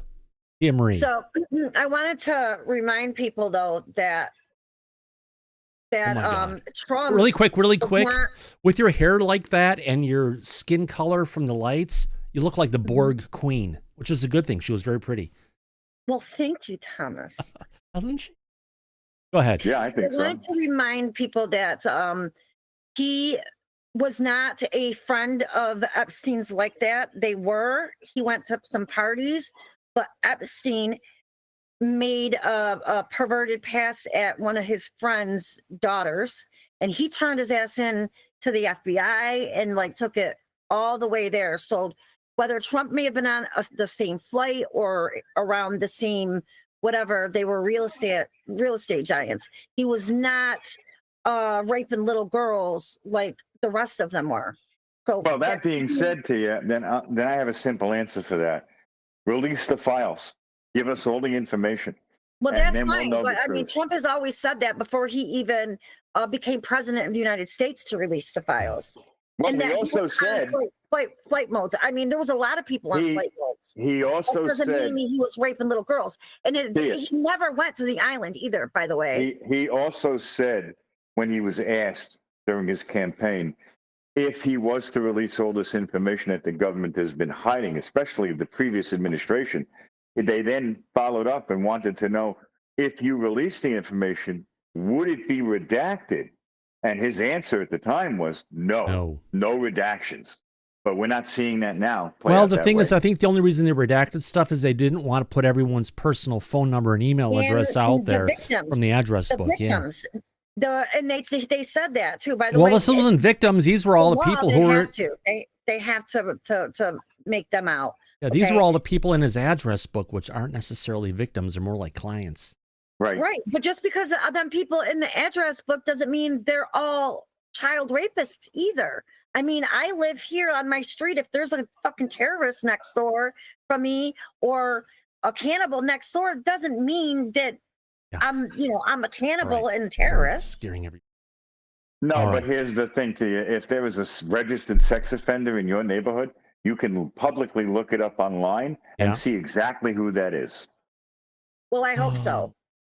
I hope so. All right, let's moving on. Moving on. This is something I've wanted to cover for a bit for our audience, just so you know the battle I wage with Google every time we do a live stream. Yeah, we turn on ads here, and it used to be decent for what YouTube does to us, but it's not decent anymore. And I haven't found a way to get around it yet, and I just want to share this with everybody just so you know what I'm dealing with. But we are trying. Oh, I'm trying, my friends. I am trying. Let me go ahead and bring this up. So what I'm showing here, this is a screenshot from the back-end console over in YouTube land. And this is one of the recent videos we had from last week. And after the show ends, I have to wait some time before I go to bed. And this is what YouTube does for advertising. And they put an ad in every 4 to 5 minutes going in. And I have a feeling this is why a lot of people who are watching, who have unsubscribed from Disclosure tonight, have actually unsubscribed because of the number of ads our viewers have been seeing on replays. Now, this is what it looks like when YouTube does it. This is, and that's all these little dashes here going along the timelines and everything going on, right? It's crazy. If you look at some of them, you got one after another within a minute of each other. It's absolutely crazy. Yeah, the advertising that no one looks at, but here's what I turn it into. Now these days, I'm not actually doing one at the start. I do it at 15 minutes, 30, 45, an hour, and I do one ad every 15 minutes. And here's the thing, not everybody is going to get every single ad going along with it. So this is just me fighting against YouTube, and I have to go into it after every show is done, wait for it to finish rendering, get it up there and be able to edit it. And I've been doing this on the last 3 broadcasts. I'll keep on doing it as much as I can. I just want to show you that if you guys are unhappy about some of the ads on replays, that's on YouTube, and I'm doing everything I can to get rid of it. more so, if you have, if you're enjoying the show, you're enjoying the broadcast of what we're doing here tonight, please subscribe. That helps YouTube. It helps the show. And also, if you can go ahead and give us a thumbs up or a thumbs down, one or the other. We put a lot of time into every show getting ready for it and actually doing the broadcast. We'd love to have you as a regular here at Disclosure tonight. We love the feedback. More importantly, we'd love to have you as a subscriber here on the show. I haven't been asking a lot lately, but I'm going to start to ask again midstream. Mike? Because what you haven't seen and what's upcoming is we have a lot of guests that are going to be coming forward, very well-known, recognized names, a lot of good information that Thomas and I are working on behind the scenes. So if you subscribe and you like the show and what we do, we offer also a double your money back guarantee on you subscribing. And the cost is obviously free. Yeah. So you enjoy it, by all means, please be a part of it. You'll, I think, enjoy a lot of what we have coming up. As Grey Jedi says, probe that like button. Exactly. All right. So our next piece we're going to talk about here, unless Mike has something to talk about, I got something else we haven't talked about yet. It was our top headline that we're going to talk about today. Coming to us from Grant Levac. Great guy. Yes. We had him on the show in the past. Yes, I was talking to Grant about that earlier today. I'm sure you saw it. No, it's a great I piece. did not, but interesting enough. Let me go ahead and bring up this next one. Where is it at? Here we go. Coming from Grant Levac. NASA AARO FOIA drop. Yeah, I said we're going to cover it, and here it is. Some of the last few emails from NASA's outgoing director of UAP research. We covered that he was shut down, and they vacated him from the position. They haven't brought anybody back. Mark McInerney to new AARO director John Kozlowski to include a recommendation that AARO directors attend a lecture by Dr. Stephen Chen from JPL Laboratories in Pasadena, California, on AI and space and the hunt for ET. Let me go ahead and bring up the first document of this on the official NASA letterhead for all of us to go ahead and look at. This is coming from the Office of Communications regarding historical history and information services. Going to Grant Levac. This is about basically saying that Grant is requesting that information. Let me bring up the next page. All right.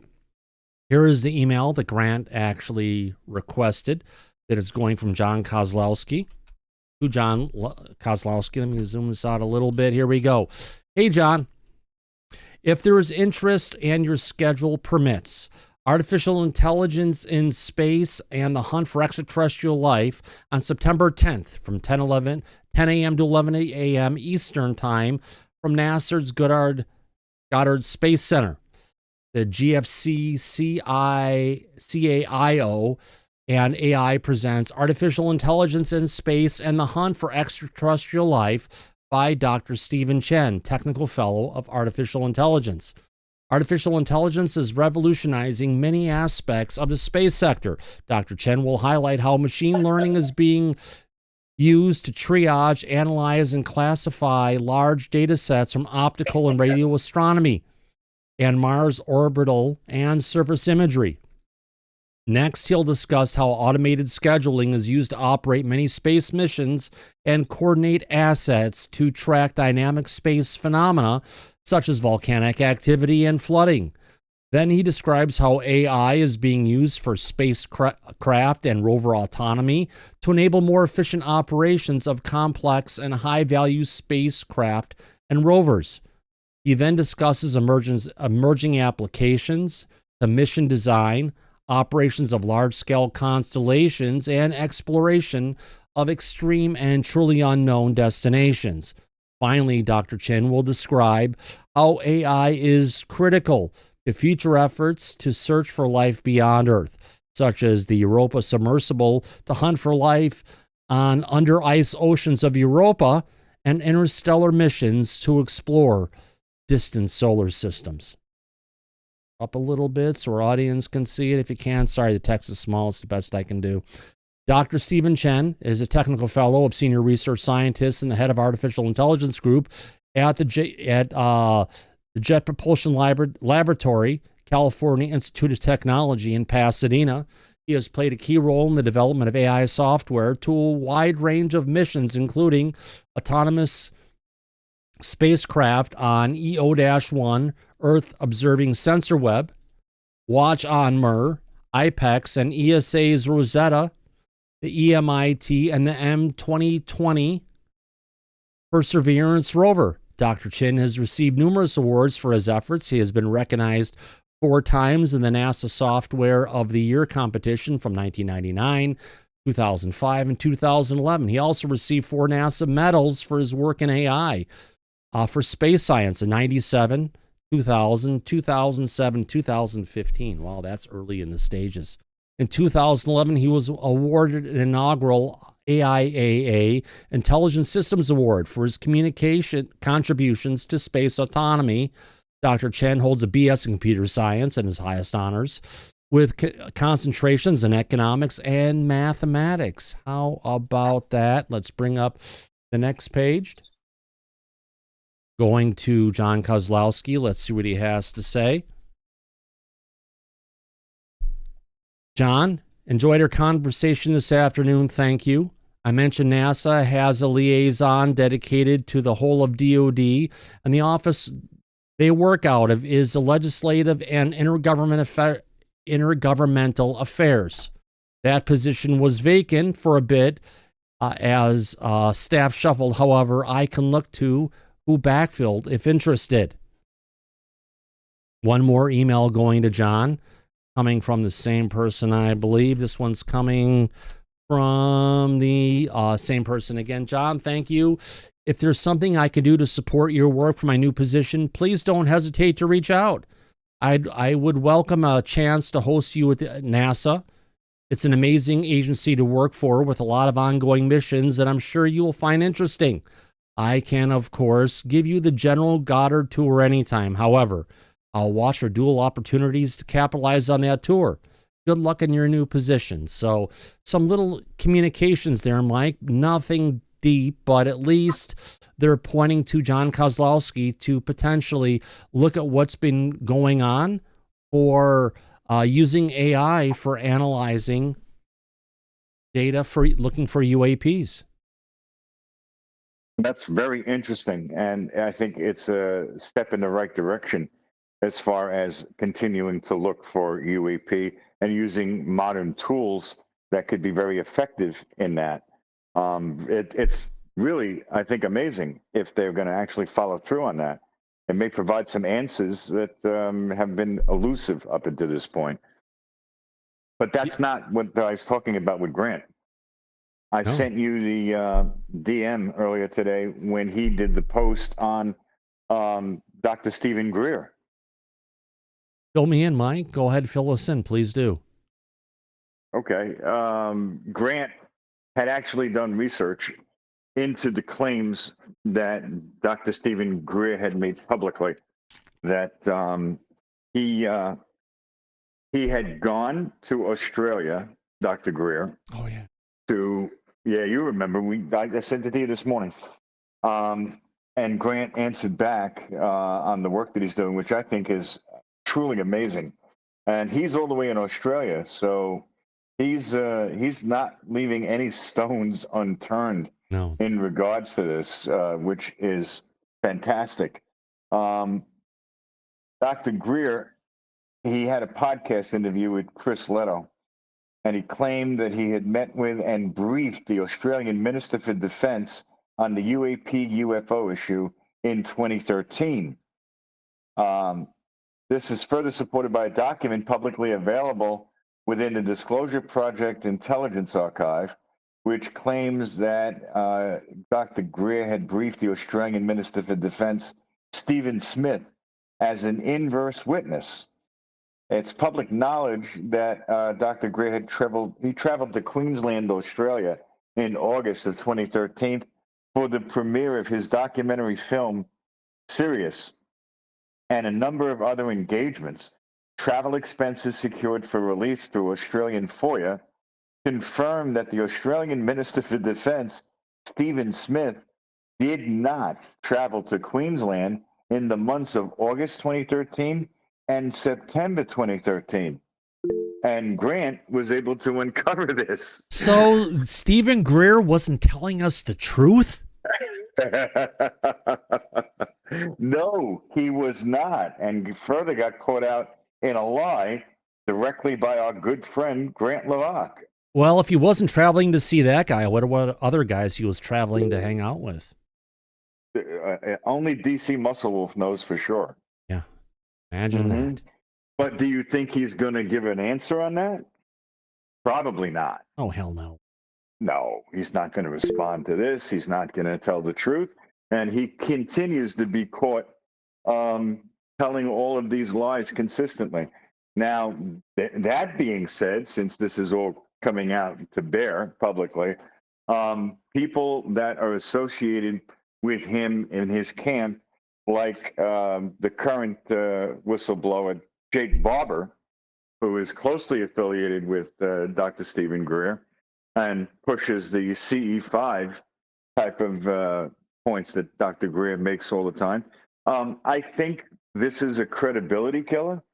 Information like this coming out publicly about Dr. Greer and people in his camp.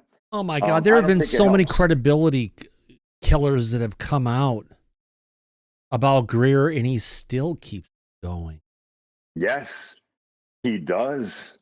Isn't that truly amazing? Yeah. But thank God we have people like Grant Levac in Australia who's not letting it go. No. And continues to get the truth out to the public. That's good journalism. That's people fighting a good fight. Try to help to get this information out to the public. It's what we do. Stephen has always made a lot of claims. Right. Which most turn out to be unproven, but this is just another one of them, and it's well, to be expected, I guess. Alice W has par for the course. Yeah, Alice. Hello. I'm wondering, what does Greer gain from doing this? Is it just money? Is it selling money? Money? Yeah. I should have known. He's kind of like a cult leader, and he has a following that's similar to that. Before here, Mike, I was following him. Almost like the cult that's up at Elysian doing their meditation, Mike, trying to bring down aliens like they're gods. Right. Or land aliens at their feet, like Jake Barber claims. That hasn't followed through or provided any support or evidence. There was to those actually claims. a good potential thing. What if these are the craft that we're bringing down, that we can bring down, that open up when the apocalypse is going to happen and people can get inside and escape? That sounds like something a cult leader would say. Yeah. Oh, boy. Or potentially it could be like Pandora's box. Once you open it, you can never close it, and it's the last thing you want to do. Or like the old Trojan horse. Something's not right with that whole scenario. Well, I mean, look, if we want to talk about cults, let's look at Scientology. Don't they have the same points about aliens and leaving the planet? And they have Leave Tom Cruise out of this. Come on.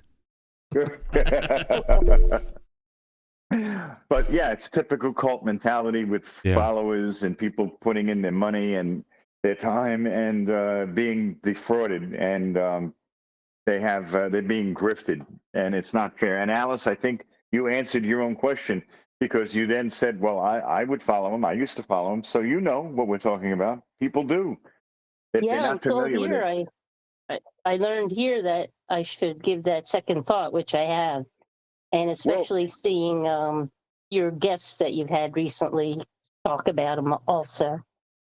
Right, because it's the truth. People who know him, who worked with him, like our previous guests that you're mentioning, they know firsthand about what's going on with the grifting and in this community, people getting taken advantage of, because that's really what we're talking about here. People who are not aware of these facts and this information, that don't know any better, they're going to go along for the ride because they think it's the right thing, because they're uninformed, which is not their fault. And that's what Thomas and I do, is we try to at least inform people and let them judge for themselves, because that's all you really can do. We're just trying to help. because people like that are taking advantage of people who don't or not aware of all of the facts of that they should be. Right. That's when I first came on here. You guys knew so much that I had never heard of before. And it's quite a education, your channel. Thank you. It's the work we do, the people we deal with, and the information that we uncover that we try to do our best to bring out to the public, because we feel they have a right to know and a need to know. Right, Thomas? Yeah, exactly. I think you take people like Stephen Greer and Joel Osteen, don't they kind of fall into the same pot? Kind of, but we're not going to go near religion to touch base on that right now. And you think maybe Greer looks a little like Ninja Mutant Turtle or Reptile? Oh. I'm just saying, maybe. I'll tell you a quick story. He has a huge following, Joel Osteen. A lot of people like him. He's personable. He's good looking. He's young.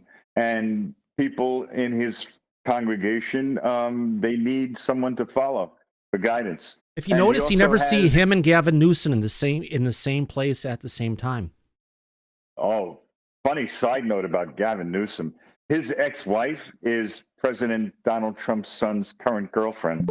Small world after all, isn't it? Yeah. But getting back to Joel Osteen for a second, he built with his flock's money the largest church in the area. I mean, this thing is like the Vatican. And during a national disaster crisis, when his flock was in need, he barred the doors and would not allow anyone to take shelter. It's something about flooding, right? Yes. Didn't you say? Yep. Yeah. Now he's got his son preaching. I saw that the other day. Yeah, and everyone's freaked out about what he's been saying, so. He looks just like he's just exactly like his father, you know, the way he moves, the way he talks, enunciates. Right. It's kind of crazy. That's right. So before you start to follow a figure and somebody that you look up to, you need to look and find out all the facts and not go blindly into the night. Because you've said this before, Thomas, you can't follow a religion and believe. You have to see for yourself and judge for yourself on things, not just go blindly into the night, right? Yeah, this is so good for people like me. Yeah, Sergeant Daniel, your hand is up. Yeah, I want to bring something up. Rick Doty's been on a bunch of times. Have you seen his? I think it's relatively new. You know, him. He has a lot to say.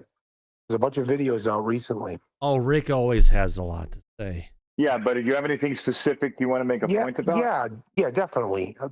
He has 4 different types of aliens and seven. It's like 6. 7. Yeah, does it change? I don't know. But what is it? Is he telling the truth? I mean, is that the? Oh, please don't. All I could tell you is the point I just made to Alice, and I'm sure Thomas will back me up on this. You have to judge for yourself, listen to the information, and use your own opinion to make an informed decision about what you choose to believe or not believe. He sounds pretty legit. He sounds pretty legit to me. We can't tell you what to believe or what not to believe. That's for you to decide ultimately in the end. And I am really dancing like a cat on a hot tin roof here, doing my best to be as diplomatic as possible because Rick is a friend of the show. Oh, I get it. Yeah, we're going to have to just tell you to make up your own mind about things like that. Now, if you haven't read it, it'd be worth it to go ahead and pause on the terms and conditions we have at the start of every one of our shows. Yes, it's there for a reason, not for Rick, but for other people, including people on our back channels. So, yeah. Right. That's correct. I hope that answers your question. Yeah, no, I just, like I said, it's relatively new, and I haven't heard him say anything of this stuff before, and it's really interesting. And he's talking about the Trantiloids and a whole bunch, I think 6 different races and a bunch of different stuff. We miss Uncle Rick. He hasn't been here in a while. Rick, where are you, my friend? Have him field some of those questions, because, I mean, he really goes into quite detail. I don't know. Oh, he's gone into the detail here many times. Oh, yeah. And he's been in the back chat sometimes for 6 or 8 hours after the show. For free, until the sun comes up. Right. And sometimes when he's not on the show, he'll just pop in the back chat because he was teaching one of his classes and he just he just freed up. That's right. Uncle Rick is a busy man. Oh, yeah. Ashes, you have your hand up, and then Alice again. Ashes, go ahead. Okay, so I like Rick for sure. I just wanted to put some closing thoughts out there for you guys.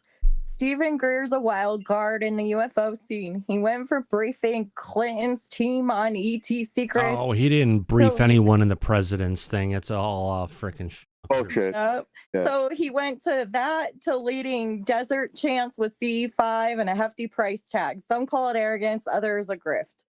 With his Empire books and apps piling up cash, his fans swear he's battling a stubborn system. Now throw Rick Doty into the mix. He was spilling UFO tales way early. And if he's legit, it muddies the waters even more. I had to dig in the facts to weigh it all. Doty's claims, Greer's hustle, and decide for myself. So is this con men cashing in on cosmic dreams or a true believer chasing truth? That's your puzzle to Well, there was wrestle. a big interview that just came out with Chrissy Newton, and she went hard on Rick with regards to what he had to do with the whole Paul Benowitz and Linda Moulton House situation. And the thing, everyone is going after him and people need reparations for everything.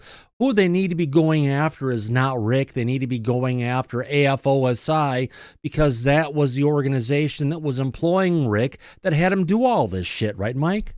That's correct, Thomas. You're going You're after the absolutely right about that. soldier versus going after the organization that put him up and planned all this shit. Rick wasn't involved in planning any of this stuff. He was there to execute it and Right. follow a script, right? That's correct. That's Yeah. exactly what he did. Absolutely.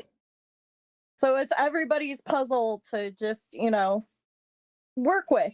Everybody's got to make their own choices, their own decisions. Yeah. I just wanted to throw that out there because, Rick is really cool, and Rick's got some stories, And beyond the stories, Rick's connections that he has now and what he's been doing as an advanced working group is beyond any of the stuff that he's had in the back, and his knowledge of national security and different things that are going on, his experience It's outstanding. as a police officer is outstanding.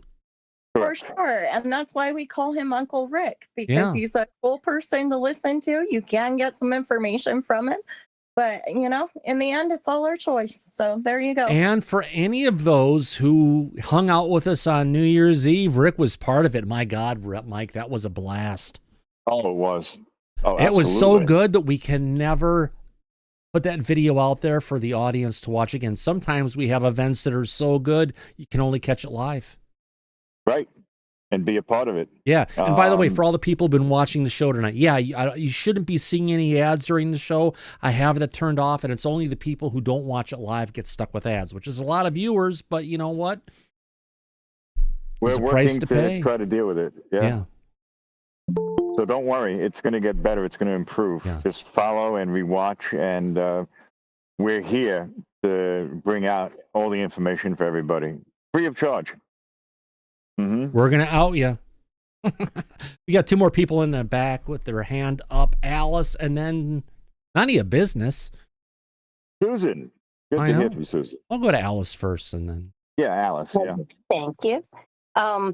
Whenever you pop up, Alice, the only thing that always comes to my mind is I need to hear you say, "Mel, kiss my grits." Although it's not Alice, you remind me of Flo for some. Do I? That's a good thing, yeah. I like Flo. Personality. I did too. yeah. Flo was my favorite one Well, on the show. you saw my picture, so you know I have a little personality. Oh yeah, of course, yeah. The question I'm asking, I like Rick very much. But And I for was honestly, telling really you, quick, little story. When you sent that across and it came up, I didn't have my glasses on, and I thought it was a message from Alan Levine, and he said, "Hey, about this, blah blah blah. What do you think about this making this picture?" And I'm like, "Yeah, I guess you could make it." And I was going to say in there, but you really look like Alice dressed up like that. Did you like it? Yeah, it was wonderful. It was hilarious. That was my Valentine's Day outfit. Yeah, wonderful. I was alone, so Anyway. Yeah. But I can tell you Rick. like pink because you had pink on there and you have pink in this picture. Yep, and that's a little more orangey. Yeah. But yeah, I had to sail away with me shirt on. Yeah. So my friend told me that Rick was involved in basically driving a man into an institution during his Oh, we were work. just talking about that. It's the Paul Yeah. Benowitz Right. case. Now, what I want to know is, has he come away from that and said that was the wrong thing to Well, do? he talked. He kind of has repented said from it? that, and more importantly, he said this is not something he didn't do it on his own, Alice. Someone else And he wrote the didn't- script of what Rick had to do. They prepared It the was his job. technology that was going to be given to him. They had all the misinformation and different stuff on it. Rick was just the middleman who was That was doing his job. He was interfacing assigned with to. Paul Benowitz about this, but there was a whole Air Force OSI organization behind him that was actually figuring out what he needed to do, what he needed to say, where he needed to go, all that kind of stuff. So again, do you look at the guy and say, you did this, you are evil? And it's like, no, you did this, you were the freaking mouthpiece for that. We understand you did this for Yeah. this evil Plus, this evil Rick was- organization. And Rick volunteered more information about this on this very show over a long period of time in detail. And he also pointed out on several occasions that it wasn't primarily his organization. There were other government organizations involved at the same time on the Benowitz case, and one of them was the National Security Agency. So, and Rick discovered that when he was dealing with the Benowitz case. So, and he's spoken about this. He had a lot of regrets, but I also have to tell you that Paul Benowitz had mental issues that are nobody's fault. It's just an individual that are dealing with those kinds of issues. We've had people here on the show that have had issues like that, which Thomas is well aware of, right? Yeah. And there's nothing we can do about it. It is sad. And we only want people like that to be able to find the help that they need before it's too late. Mike, sometimes when you work in a position, whether it's in the military or a corporation, whatever it is, someone comes to you and says, I need to get this done. Make it happen for me. Now, I may not personally agree with what the end goal is, but looking at the situation, looking at the people who are there, they're going to have to be a part of it, and what we can deliver with what we have, sometimes the needs of this don't align with where I'm at in here, but you see the bigger need for what it is, and whether your heart's in it or not, it's your job to deliver. Right? I understand. That's a good point that the audience needs to pick up on. It says a lot. It does. So, yeah. Listen, again, you have to judge for yourself, listen to the facts, and make up your own mind about things or individuals. And you have to understand that there's usually more to it than meets the eye. You have to take it all into consideration. Will we ever do a show focusing on the plane crashes of this year? Worth a show. Well, that is a good idea. They're having a lot, but it's been a lot of stupid accidents, but we can cover a mic. We can, and we attributed a lot of these mysterious accidents to human error. So we could do a show on that. Exactly. Yeah, we probably will. That's a very good idea. We'll look into it. All right, last person with their hand up for the night, Susan Ford.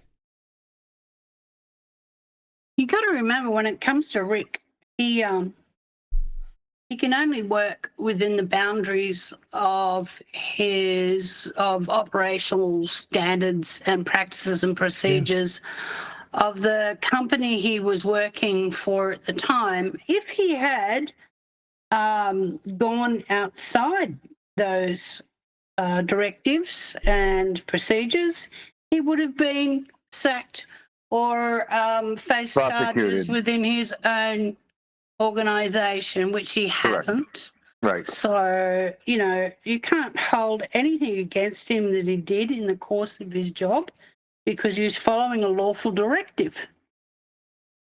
And if he doesn't follow a lawful directive, then he can be prosecuted. That's right. Just like when you and I did our job in law enforcement, we were following directives and orders, and any actions that we had taken, if they were lawful, and they were, the individuals that were on the receiving end of that sometimes took it personally. But the truth of the matter is that it was never personal. It was about doing our job and the law and enforcing it. And that's all it was. It was not personal at all. And I believe that the work that Rick was doing at the time, whatever it is that he did, I don't think it was personal. And he's even said that he established a friendship with Paul Benowitz over the years and actually liked him. They were actual friends. So I don't think that he meant him any harm or ill will. That's my opinion. Exactly. And I think that's the point you're trying to make, right, Susan? Well, the point I'm trying to make is that if he did act outside those boundaries, that his department would have he would have faced charges. So He would have definitely been up on charges. You can't hold him accountable for anything that happened. You certainly can't hold him accountable for somebody who's, as you said, takes it personally or takes it hard. I'm sure he feels bad about some of those things, but his feelings don't come into his job. Correct. There were plenty of actions that you and I have taken in our career in law enforcement that we were less than thrilled about personally. But it was us doing our job, and it was by no means personal to anyone in particular. Because if it ever became personal, then we would have faced prosecution ourselves if we stepped over that line. Exactly. So, and there'd be no reason to step over that line because the people that we interacted with were strangers to us. We didn't know them. We didn't have anything good or bad one way or the other about them. And we were just doing our job to the best of our abilities, as I believe Rick was. Following a directive, and that's it. That's it. It's not personal. Never is. No. But sometimes, Mike, it feels like we're chasing chickens. Yeah. Sometimes. Yeah, absolutely.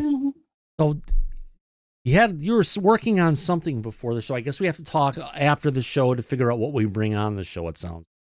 Oh, we're going to have a very good show for tomorrow, but you and I are going to talk privately after the show. So we do have content for tomorrow's show. Oh, we absolutely do. Yes, sir. Oh, that sounds It's going to be good. Audience, yeah, it's gonna be good. For the 463 of you that are still here at this point, yeah, we're going to have a good one tomorrow, 2 p.m. Pacific. We could make the announcement 10 p.m. if you GMT. want. It's the individual that we've been talking about. Do you want to announce that they're going to be on the show tomorrow? Oh, no. Oh, yes. Which one is that? Dr. John Brandenburg. Oh, he is coming on tomorrow. Tomorrow, he will be here at 5 p.m. Eastern, 2 p.m. Pacific Standard Time. Ooh. Live. And has a lot to talk about with our audience. Really? Really. What is his expertise again, Mike? You've been working on this for a long time to get him to come on. I have, and I've been busy working with him all day today, in which some things I need to talk to you privately about. But That's why you weren't here at the start of the show. Correct. But that's okay.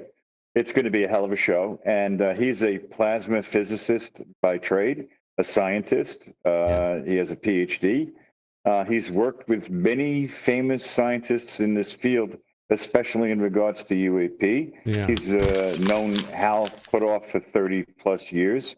They're close friends, and they've worked together on various things. It's going to be a very interesting show, and we're going to have a lot to talk about. So everybody really needs to tune in tomorrow for our international show. It's going to be similar to the interview we recently did with Richard Dolan, who he also knows for a long time. Oh, wow. I did not know that. Yeah. It's going to be a great show for everybody. Let's see if I can do this. Oh, I hit it, but the sound effect didn't play. What the hell? God damn it. I was supposed to break the glass. But I still hit the lens. Yeah, I heard it break. Well, now I did it, but either way, it was supposed to happen when I hit the freaking lens. And I did through a little piece and hit the Gotta have fun with it. But my gosh, yeah. Should be a great show tomorrow, my friend. Yeah. Surprises happen. That's a good one. Mm-hmm.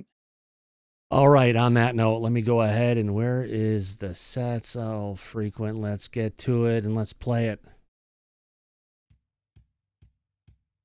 I can't hear it, but the audience can, so that's a good thing. Take it up a little bit louder for Leo. There we go. Turn it down a little bit for the audience, but I can hear it now. I want to thank everybody for coming out to this episode of Disclosure tonight. More importantly, I want to thank our friends who gave us some great super chats tonight. Who am I talking about? Let's thank Eli McGinnis, Mr. Grimlock. Yes, Rip Party City. We'll miss you, but it may come back. You never know. Anne Marie is around. Thank you very much. And Shelley Montgomery and Matthias One. CS Elon Musk said on Rogan he is afraid to get killed if he goes too hard on the corruption. Yeah, it's a lot of death threats coming in. A lot of people getting arrested. Not a good thing. Mr. Grimlock, Mr. Catfish 2100, Brendan England, Matthias. Again, Matthias a third time. Thank you very much, Matthias, for all the super chats. You're a great supporter of Disclosure tonight, and you bring up good points. And also Anonymous Rex at the start of the show. More importantly, I want to go ahead and thank everybody in the back panel for coming in today, asking some great questions. Alice, thanks for hanging out. Thanks for being part of the conversation. It's always a pleasure, Thomas. Thank you. Absolutely. Also want to go ahead and thank Andy W. Appreciate. I'm not sure if he talked to you tonight, but well, thanks for coming out, my friend. No, I didn't. I didn't have anything to add tonight, Thomas, but it's a really good show. Yes, absolutely. But I know Ashes did.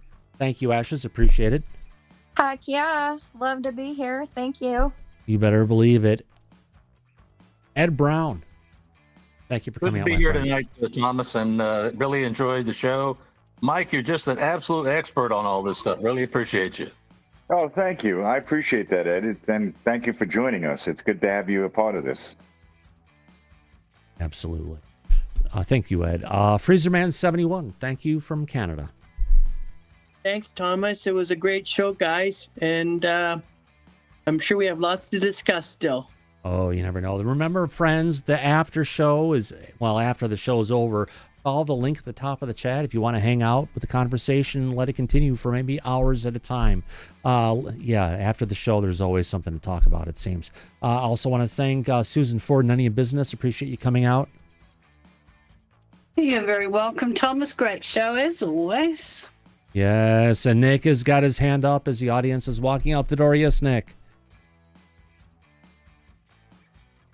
Nick, your hand is up. You put it back up again. Up. There it is. Come on, say something, Nick.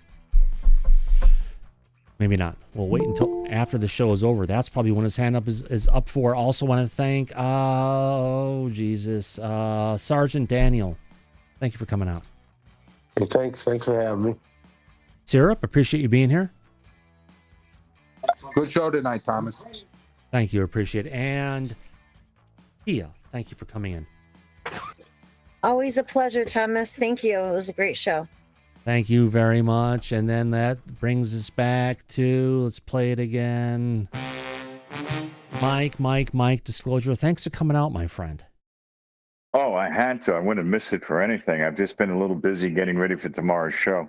Oh, wow. Great show today, Thomas. It'll be Good a fun job. one. Absolutely. It's going to be a lot of And fun. as we usually say, Mike, at the end of every episode of Disclosure tonight, eyes open, no fear, be safe, everybody, but... Go back to Party City where you belong. Absolutely. When we'll catch you on the flip side. Good night, everybody. Y'all come back now here. Take care now. Bye-bye.